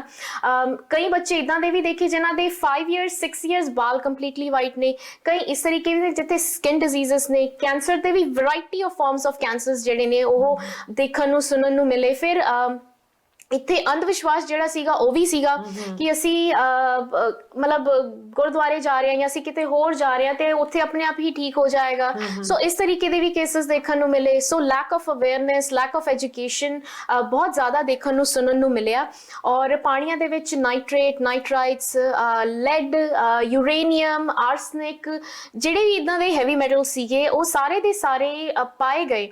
ਫਿਰ ਪੰਜਾਬ ਪੋਲਿਊਸ਼ਨ ਕੰਟਰੋਲ ਬੋਰਡ ਜਦ ਮੈਂ ਆਪਣੀ ਡਾਕੂਮੈਂਟਰੀ ਸ਼ੂਟ ਦੇ ਦੌਰਾਨ ਗਈ ਔਰ ਪੁੱਛਿਆ ਕਿ ਇਹ ਸਾਰੀਆਂ ਚੀਜ਼ਾਂ ਨੇ, ਤੇ ਉਹਨਾਂ ਨੇ ਡੈਫੀਨਿਟਲੀ ਡਿਨਾਈ ਕੀਤਾ ਕਿ ਯੂਰੇਨੀਅਮ ਨਹੀਂ ਆ ਸਕਦਾ। ਯੂਰੇਨੀਅਮ ਇੱਕ ਨੈਚੁਰਲ ਅਕਰਿੰਗ ਸਬਸਟੈਂਸ ਹੈ, ਇੱਕ ਉਹ ਪੰਜਾਬ ਦੇ ਪਾਣੀਆਂ ਦੇ ਵਿੱਚ ਨਹੀਂ ਹੋ ਸਕਦਾ। ਸੋ ਉੱਥੇ ਵੀ ਕਿਹਾ ਕਿ ਤੁਸੀਂ NRI ਆਉਂਦੇ ਹੋ, ਆ ਕੇ ਇਸ ਤਰੀਕੇ ਦਾ ਜਿਹੜਾ ਹੈ ਪੰਜਾਬ ਤੇ ਕੰਮ ਜਿਹੜਾ ਉਹ ਖਰਾਬ ਕਰਦੇ ਹੋ। ਪਰ ਉਸੇ ਦੌਰਾਨ ਮੈਂ ਫਿਰ ਸੰਤ ਸੀਚੇਵਾਲ ਹੋਣਾ ਨੂੰ ਮਿਲੀ, ਜਿਨ੍ਹਾਂ ਦੇ ਨਾਲ ਗੱਲ ਕਰਕੇ ਇਹ ਚੀਜ਼ ਜ਼ਰੂਰ ਅੰਡਰਸਟੈਂਡ ਹੋਈ ਕਿ ਪੰਜਾਬ ਦੇ ਵਿੱਚ ਪਾਣੀ ਦਾ ਕ੍ਰਾਈਸਿਸ ਚੱਲ ਰਿਹਾ ਹੈ। ਪਿਛਲੇ ਸਾਲ ਜਦ ਮੈਂ ਗਈ ਤੇ 140 ਬਲਾਕ ਸੀਗੇ ਜਿਹੜੇ ਡਾਰਕ ਜ਼ੋਨ ਦੇ ਵਿੱਚ ਸੀਗੇ, ਮਤਲਬ ਉੱਥੇ ਆਉਣ ਵਾਲੇ ਟਾਈਮ ਦੇ ਵਿੱਚ ਪਾਣੀ ਨਹੀਂ ਹੋਣਾ। ਹੁਣ ਜਿਹੜਾ ਹੈ 145 ਜਿਹੜੇ ਬਲਾਕਸ ਨੇ ਉਹ ਡਾਰਕ ਜ਼ੋਨ ਦੇ ਵਿੱਚ ਨੇ ਜਿੱਥੇ ਆਉਣ ਵਾਲੇ ਟਾਈਮ ਦੇ ਵਿੱਚ ਪਾਣੀ ਨਹੀਂ ਹੋਣਾ। ਵਾਟਰ ਇੱਕ ਬੇਸਿਕ ਹਿਊਮਨ ਰਾਈਟ ਹੈ ਜੋ ਮਤਲਬ ਨਹੀਂ ਮਿਲ ਰਿਹਾ। ਸੋ ਇਹ ਕਿਉਂ ਨਹੀਂ ਮਿਲ ਰਿਹਾ, ਇਸ ਤੇ ਵੀ ਗੱਲ ਕਰਨੀ ਚਾਹੀਦੀ ਹੈ, ਬੱਚਿਆਂ ਨੂੰ ਵੀ ਦੱਸਣਾ ਚਾਹੀਦਾ ਤੁਸੀਂ। ਔਰ ਮੈਂ ਕਈ ਆਪਣੇ ਜਿਹੜੇ ਅਵੇਅਰਨੈਸ ਕੈਂਪੇਨ ਦੇ ਦੌਰਾਨ ਲੋਕਾਂ ਨੂੰ ਕਿਹਾ ਕਿ ਤੁਸੀਂ ਘਰ ਦਾ ਪਾਣੀ ਨਾ ਵੇਸਟ ਕਰਿਆ ਕਰੋ, ਗੱਡੀਆਂ ਤੋੜੀਆਂ ਇੱਕ ਬਾਲਟੀ ਦੇ ਨਾਲ ਵੀ ਧੋ ਸਕਦੇ ਆ, ਮੇਰੇ ਘਰ ਦਾ ਪਾਣੀ ਹੈ, ਮੇਰਾ ਹੈ, ਤੇ ਤੁਸੀਂ ਕਿਉਂ ਕੌਣ ਹੁੰਦੇ ਹੋ ਬੋਲਣ ਵਾਲੇ। ਇਹ ਚੀਜ਼ਾਂ ਦੇਖੋ ਆਪਾਂ ਨੇ ਕਹਿੰਦੇ ਨੇ ਕਿ ਜਦੋਂ ਤੁਸੀਂ ਬ੍ਰਸ਼ ਕਰ ਰਹੇ ਹੋ ਉਸ ਵੇਲੇ ਟੂਟੀ ਖੁੱਲੀ ਛੱਡੀ ਹੈ, ਵਗ ਰਹੀ ਹੈ। ਅੱਜ ਪਾਣੀ ਹੈ ਪਰ ਆਪਾਂ ਆਪਣੀਆਂ ਆਉਣ ਵਾਲੀਆਂ ਪੁਸ਼ਤਾਂ ਨੂੰ ਪਾਣੀ ਇਵੇਂ ਦੇ ਸਕਾਂਗੇ ਜਿਵੇਂ ਅਸੀਂ ਵੀ have the leverage to waste that water, ਤੇ ਉਹਨਾਂ ਨੂੰ ਪੀਣ ਜੋਗਾ ਮਿਲਣਾ ਨਹੀਂਗਾ। ਤੇ ਕਿੱਥੇ ਆਪਾਂ ਨੂੰ ਪਾਣੀਆਂ ਬਾਰੇ ਗੱਲ ਕਰਨੀ ਚਾਹੀਦੀ ਹੈ। ਜਦੋਂ ਮੈਨੂੰ ਕਿਸੇ ਨੇ ਦੱਸਿਆ ਉਸ ਤੋਂ ਬਾਅਦ ਮੈਂ ਹਮੇਸ਼ਾ ਆਈ ਟੇਕ ਕੇਅਰ ਕਿ ਬ੍ਰਸ਼ ਕਰਨ ਵੇਲੇ ਜਾਂ ਭਾਂਡੇ ਧੋਣ ਵੇਲੇ ਐਵੇਂ ਨਾ ਚਲਾਈ ਜਾਓ, ਜਿੱਥੇ ਜਿੱਥੇ ਅਸੀਂ ਸੇਵ ਕਰ ਸਕਦੇ ਹਾਂ। ਸੋ ਇਹ ਬੜੀ ਅੱਛੀ ਅਵੇਅਰਨੈਸ ਹੈਗੀ ਕਿ ਜਿਹੜੀ ਕਿ ਆਈ ਐਮ ਸ਼ੋਰ ਕਿ ਪ੍ਰਭ ਹੋਰਾਂ ਦੇ ਨਾਲ ਅਸੀਂ ਔਨ ਦੇ ਟਾਈਮ ਲਈ, ਮੈਂ ਪਰਸਨਲੀ ਤੇ ਸਾਨੂੰ ਜਿਹੜੇ ਗੁਰਿੰਦਰ ਇਸ ਵੇਲੇ ਸਾਡੀ ਹੈਲਪ ਕਰਨੇ ਨੇ ਰਿਕਾਰਡਿੰਗ ਤੇ, ਅਸੀਂ ਸਾਡਾ ਪ੍ਰੋਮਿਸ ਹੈ ਤੁਹਾਨੂੰ ਕਿ ਅਸੀਂ ਤੁਹਾਡੇ ਨਾਲ ਜਿੱਥੇ ਵੀ ਵੱਧ ਤੋਂ ਵੱਧ ਜੁੜਾਂਗੇ ਤੇ ਤੁਹਾਡੀ ਇਸ ਅਵੇਅਰਨੈਸ ਨੂੰ ਜਾਂ ਇਹਦੇ ਵਿੱਚ ਕਿਵੇਂ ਅਸੀਂ ਹੈਲਪ ਕਰ ਸਕਦੇ ਹਾਂ ਸਾਨੂੰ ਨਹੀਂ ਪਤਾ, ਪਰ ਜਿੱਦਾਂ ਜਿੱਦਾਂ ਤੁਸੀਂ ਸਾਡੀਆਂ ਡਿਊਟੀਆਂ ਲਾਵਾਂਗੇ ਅਸੀਂ ਜ਼ਰੂਰ ਕਰਾਂਗੇ। ਸੋ ਤੁਸੀਂ ਦੇਖੋ ਇਹ ਬੱਚੀ ਆਪਣਾ ਇੱਥੇ ਵੀ ਭਵਿੱਖ ਬਣਾ ਸਕਦੀ ਸੀ ਜਦੋਂ ਕਿ she could have taken anything in York university, ਜਦੋਂ ਅਸਿਸਟੈਂਟ ਪੜ੍ਹਦੇ ਲੱਗ ਗਏ ਸੀਗੇ, ਬਾਅਦ ਚ ਵੀ ਲੱਗ ਸਕਦੇ ਸੀ, ਪਰ ਇੱਕ ਜਿਵੇਂ ਅੱਜ ਕੱਲ੍ਹ ਵੀ ਡਾਕਟਰ ਨੇ ਉਹਨਾਂ ਨੇ ਆਪਣਾ ਕੰਟਰੈਕਟ ਨਹੀਂ ਅੱਗੇ ਕੀਤਾ ਤੇ ਜਾ ਕੇ ਸਿੰਘੂ ਬਾਰਡਰ ਤੇ ਜਾਂ ਉੱਥੇ ਬਾਰਡਰਾਂ ਤੇ ਜਾ ਕੇ ਛੱਡ ਕੇ ਸੇਵਾ ਕਰ ਰਹੇ ਨੇ। ਇਦਾਂ ਹੀ ਪ੍ਰਭ ਨੇ ਚੂਜ਼ ਕੀਤਾ ਕਿ ਪੜ੍ਹਾਈ ਕਰ ਲਈ, ਮੈਂ ਇਹਨੂੰ ਕਿਵੇਂ ਕੰਮ ਲਿਆ ਸਕਾਂ ਆਪਣੇ ਪੰਜਾਬ ਲਈ, ਹਨਾ। ਸੋ ਇੱਥੇ ਸਾਡਾ ਵੀ ਸਾਰਿਆਂ ਦਾ ਫਰਜ਼ ਬਣਦਾ ਹੈ, ਪ੍ਰਭ ਆਪਣੇ ਕੋਲੋਂ ਖਰਚ ਕਰਕੇ ਜਾਂਦੇ ਨੇ, ਆਪਣੇ ਕੋਲੋਂ ਸਾਰਾ ਕੁਝ ਕਰਦੇ ਨੇ, ਆਪਣੀ ਪੜ੍ਹਾਈ ਨੂੰ ਉੱਥੇ ਲਾਉਂਦੇ ਨੇ ਤੇ ਉਹਦੇ ਬਾਰੇ ਚਿੰਤਿਤ ਨੇ, ਅਸੀਂ ਕਿਵੇਂ ਇਹਨਾਂ ਦੀ ਹੈਲਪ ਕਰ ਸਕਦੇ ਹਾਂ। ਆਈ ਪ੍ਰੋਮਿਸ ਵੀ ਅਸੀਂ ਤੁਹਾਡੇ ਨਾਲ ਆ, ਕਿਉਂਕਿ ਇਹ ਬੜਾ ਵੱਡਾ ਮੁੱਦਾ ਹੈਗਾ ਤੇ ਮੈਂ ਵੇਖਿਆ ਕਿ ਇਹ ਕਿੰਨਾ ਜ਼ਿਆਦਾ ਚਿੰਤਿਤ ਨੇ ਇਸ ਬਾਰੇ। ਹੋਰ ਤੁਸੀਂ ਉੱਥੇ ਕੀ ਫੀਲ ਕੀਤਾ ਜਦੋਂ ਜਾਂਦੇ ਸੀਗੇ? ਜੀ, ਸੋ ਉਸ ਤੋਂ ਬਾਅਦ ਜਦ ਇਹ ਸੈਕੰਡ ਡਾਕੂਮੈਂਟਰੀ ਸ਼ੂਟ ਹੋਈ, ਇਹ ਗੁਰਦੁਆਰਾ ਸਾਹਿਬ ਜਿਹੜਾ ਪੀਟਰ ਰੋਬਰਟਸਨ ਤੇ ਹੈ ਉੱਥੇ ਸਕਰੀਨ ਕੀਤੀ ਗਈ ਔਰ ਗੁਰਦੁਆਰਾ ਸਾਹਿਬ ਵੱਲੋਂ ਜੋ ਵੀ ਮਨੀ ਜਿੰਨੀ ਵੀ ਉਹਨਾਂ ਨੇ ਇਕੱਠੀ ਕਰਕੇ ਦਿੱਤੀ ਉਹਦੇ ਨਾਲ water purify system R92 village ਦੇ ਵਿੱਚ ਲਗਾ ਦਿੱਤਾ ਗਿਆ, ਜਿਹਦੇ ਨਾਲ ਐਟਲੀਸਟ ਬੱਚੇ ਜਿਹੜੇ ਨੇ ਉਹ ਕਲੀਨ ਵਾਟਰ ਪੀ ਸਕਦੇ ਸੀਗੇ। ਜਾਂ ਜਿਹੜੇ ਲੋਕ ਨੇ, ਕਿਉਂਕਿ ਪਰਪਸ ਇਹ ਵੀ ਸੀਗਾ ਕਿ ਉੱਥੇ ਜਿਹੜੀ ਵੇਸਟੇਜ ਹੈ ਉਹਨੂੰ ਵੀ ਘਟਾਇਆ ਜਾਏ, ਸੋ ਵਾਟਰ ਪਿਊਰੀਫਿਕੇਸ਼ਨ ਸਿਸਟਮ ਵੀ ਲਗਾਇਆ ਗਿਆ। ਫਿਰ ਉੱਥੇ ਫ੍ਰੀ ਮੈਡੀਸਿਨਸ ਜਿਹੜੀਆਂ ਸੀਗੀਆਂ ਉਹ ਵੀ ਦਿੱਤੀਆਂ ਗਈਆਂ, ਕਿਉਂਕਿ ਲੋਕ ਉਸ ਚੀਜ਼ ਨੂੰ ਅਫੋਰਡ ਨਹੀਂ ਕਰ ਸਕਦੇ ਸੀਗੇ। ਉਹ ਡੇਲੀ ਵੇਜ ਅਰਨਰ ਉਸ ਏਰੀਏ ਦੇ ਵਿੱਚ ਲੋਕ ਨੇ ਜਿਹੜੇ ਕਿ ਲੋਕਾਂ ਦੇ ਖੇਤਾਂ ਦੇ ਵਿੱਚ ਜਾ ਕੇ ਕੰਮ ਕਰਦੇ ਨੇ ਔਰ ਉਹਨਾਂ ਦੇ ਕੋਲ ਇੰਨਾ ਕੋਈ ਸੋਰਸ ਨਹੀਂ ਹੈ, ਜ਼ਮੀਨ ਨਹੀਂ, ਕਿਉਂਕਿ ਬਹੁਤ ਛੋਟਾ ਜਿਹਾ ਵਿਲੇਜ ਹੈ, ਹਾਰਡਲੀ 2000 ਜਾਂ 2200 ਉਸ ਏਰੀਏ ਦੀ ਪੋਪੂਲੇਸ਼ਨ ਹੋਣੀ ਹੈ। ਸੋ ਮੋਟੀਵੇਟ ਕਰਨ ਵਾਸਤੇ, ਉਹਨਾਂ ਨੂੰ ਇਨਕਰੇਜ ਕਰਨ ਵਾਸਤੇ ਚੱਲ ਰਿਹਾ ਹੈ ਕੰਮ, ਕਿਉਂਕਿ ਉਹਨਾਂ ਨੂੰ ਵੀ ਇਸ ਚੀਜ਼ ਦੀ ਸਮਝ ਨਹੀਂ। ਜੇ ਤੁਸੀਂ ਕਹਿੰਦੇ ਹੋ ਇਹ ਯੂਰੇਨੀਅਮ ਹੈ ਜਾਂ ਇਹ ਚੀਜ਼ਾਂ, ਉਹਨਾਂ ਨੂੰ ਪਤਾ ਹੀ ਨਹੀਂ ਇਹਦੇ ਵਿੱਚ ਕੀ, ਉਹਨਾਂ ਲਈ ਤਾਂ ਉਹਨਾਂ ਨੂੰ ਪਿਆਸ ਲੱਗੀ, ਉਹਨਾਂ ਨੇ ਪਾਣੀ ਪੀ ਲਿਆ ਨਾ, ਉਹਨਾਂ ਨੂੰ ਨਹੀਂ ਪਤਾ ਕਿ ਪਾਣੀ ਜ਼ਹਿਰ ਬਣ ਕੇ ਉਹਨਾਂ ਨੂੰ ਲੱਗ ਗਿਆ ਹੈ ਨਾ। ਕਹਿੰਦੇ ਨੇ ਕਿ ਤੁਸੀਂ ਕਿਸੇ ਵੀ ਚੀਜ਼ ਤੋਂ ਬਗੈਰ ਜਿੰਦਾ ਰਹਿ ਸਕਦੇ, ਹਵਾ ਤੇ ਪਾਣੀ ਤੋਂ ਬਗੈਰ ਨਹੀਂ ਜਿੰਦਾ ਰਹਿ ਸਕਦੇ, ਹੈ ਨਾ। ਸੋ ਇੱਕ ਮੁੱਢਲਾ ਹੱਕ ਹੈ ਹਰ ਸਿਟੀਜ਼ਨ ਦਾ, ਹਰ ਦੇਸ਼ਵਾਸੀ ਦਾ, ਹਰ ਦੁਨੀਆ ਤੇ ਰਹਿੰਦੇ ਜਾਨਵਰ ਬੰਦੇ ਸਭ ਦਾ ਇਹ ਬਰਾਬਰ ਹੱਕ ਹੈਗਾ ਪਾਣੀ ਤੇ ਇਹਦੇ ਵਿੱਚ ਸਾਨੂੰ ਜ਼ਰੂਰ ਮੈਂ ਜੇ ਕੋਈ ਮੈਨੂੰ ਸੁਣ ਰਿਹਾ ਹੈ, ਸਾਨੂੰ ਅੱਜ ਇਹ ਪ੍ਰੋਗਰਾਮ ਦੇਖ ਰਿਹਾ ਹੈ, ਤੁਸੀਂ ਵੀ ਇਹਦੇ ਵਿੱਚ ਸ਼ਾਮਲ ਹੋਣਾ ਚਾਹੁੰਦੇ ਹੋ, ਜ਼ਰੂਰ ਸਾਨੂੰ ਅਪਰੋਚ ਕਰੋ ਤਾਂ ਕਿ ਆਪਾਂ ਇੱਕ ਬੜੀ ਵੱਡੀ, ਇਹ ਜ਼ਰੂਰੀ ਨਹੀਂ ਸਾਰੀ ਦੁਨੀਆ ਤੇ ਪਾਣੀ ਦੀ ਪ੍ਰੋਬਲਮ ਆਣੀ। ਹੁਣ ਦੇਖੋ ਤੁਸੀਂ ਕੇਪ ਟਾਊਨ ਦੇ ਵਿੱਚ ਡੇ 0 ਆ ਗਿਆ, ਸੇਮ ਹੀ ਤਰੀਕੇ ਦੇ ਨਾਲ ਕੈਲੀਫੋਰਨੀਆ ਸੀਗਾ ਐਗਜ਼ਾਮਪਲ, ਫਿਰ ਉਸ ਤੋਂ ਬਾਅਦ ਮਤਲਬ ਜਿਹੜਾ ਸਾਊਥ ਇੰਡੀਆ ਉਹਦੇ ਵਿੱਚ ਵੀ ਐਗਜ਼ਾਮਪਲ ਆਇਆ। ਸੋ ਇਸ ਤਰੀਕੇ ਦੇ ਜਿਹੜੇ ਐਗਜ਼ਾਮਪਲ ਨੇ ਔਰ ਗਿਵਨ ਕਿ ਕਲਾਈਮੇਟ ਕਿਸ ਤਰੀਕੇ ਦੇ ਨਾਲ ਚੇਂਜ ਹੋ ਰਿਹਾ ਹੈ, ਪੰਜਾਬ ਨੇ ਵੀ ਇਸ ਚੀਜ਼ ਦੇ ਨਾਲ ਇਫੈਕਟ ਹੋਣਾ ਹੈ। ਔਰ ਰਹੀ ਗੱਲ ਪੰਜਾਬ ਦੇ ਫੋਰੈਸਟ ਕਵਰ ਦੀ, 33% ਚਾਹੀਦਾ ਹੁੰਦਾ ਹੈ ਫੋਰੈਸਟ ਇਕੋਲੋਜੀ ਨੂੰ ਥਰਾਈਵ ਕਰਨ ਲਈ, ਪੰਜਾਬ ਦਾ 3.45 ਫੋਰੈਸਟ ਕਵਰ ਹੈ, 33% ਚਾਹੀਦਾ ਹੁੰਦਾ ਹੈ 3.45, ਉਹ ਵੀ ਉਹ ਟਰੀਜ਼ ਕਾਊਂਟ ਕੀਤੇ ਗਏ ਜਿਹੜੇ ਕਿ ਪ੍ਰਾਈਵੇਟ ਪ੍ਰਾਪਰਟੀਜ਼ ਦੇ ਵਿੱਚ ਵੀ ਲਗਾਏ ਗਏ ਸੀਗੇ। ਸੋ ਇਸੀ ਥਾਟ ਦੇ ਨਾਲ ਕਿ ਉੱਥੇ ਅਗਰ ਪ੍ਰਾਈਵੇਟ ਪ੍ਰਾਪਰਟੀ ਦੇ ਵਿੱਚ ਲਗਾਏ ਤਾਂ ਫਿਰ ਅਸੀਂ ਕਿਉਂ ਨਾ ਸਕੂਲਸ, ਗੁਰਦੁਆਰੇ, ਮੰਦਿਰ, ਡੇਰੇ ਵੀ ਉਹ ਸਾਰੀਆਂ ਚੀਜ਼ਾਂ ਯੂਜ਼ ਕੀਤੀਆਂ ਜਾਣ, ਉਹ ਸਪੇਸ ਯੂਜ਼ ਕੀਤੇ ਜਾਣ। ਤੇ ਉਸੇ ਦੌਰਾਨ ਫਿਰ ਟਰੀ ਪਲਾਂਟੇਸ਼ਨ ਡਰਾਈਵ ਸਟਾਰਟ ਕਰ ਦਿੱਤੀ ਗਈ ਕਿ ਤ੍ਰਿਵੇਣੀਆਂ ਲਗਾਉਂਦੇ ਆ। ਇੱਕ ਤਾਂ ਕਿਉਂਕਿ ਉੱਥੋਂ ਦਾ ਜਿਹੜਾ ਕਹਿੰਦੇ ਨਾ ਕਿ ਛਾਂ ਦਿੰਦੀਆਂ ਨੇ, ਉਦਾਂ ਦੇ ਤਾਂ ਕੋਈ ਪੇੜ ਰਹੇ ਹੀ ਨਹੀਂ ਗਏ, ਕਿਉਂਕਿ ਪਹਿਲਾਂ ਤੁਸੀਂ ਪਿੰਡਾਂ ਦੇ ਬਾਹਰ ਜਾਂਦੇ ਸੀ, ਇੱਕ ਛੱਪੜ ਹੁੰਦਾ ਸੀਗਾ ਜਿਹਦੇ ਵਿੱਚ ਕਿ ਮੱਝਾਂ ਨਹਾਉਂਦੀਆਂ ਸੀਗੀਆਂ, ਉਹ ਜ਼ਰੂਰੀ ਹੁੰਦਾ ਸੀ, ਉਹਦੇ ਵਿੱਚ ਸਾਰੇ ਪਿੰਡ ਦਾ ਮੀਂਹ ਦਾ ਪਾਣੀ ਇਕੱਠਾ ਹੋ ਜਾਂਦਾ ਹੁੰਦਾ ਸੀਗਾ, ਹਨਾ।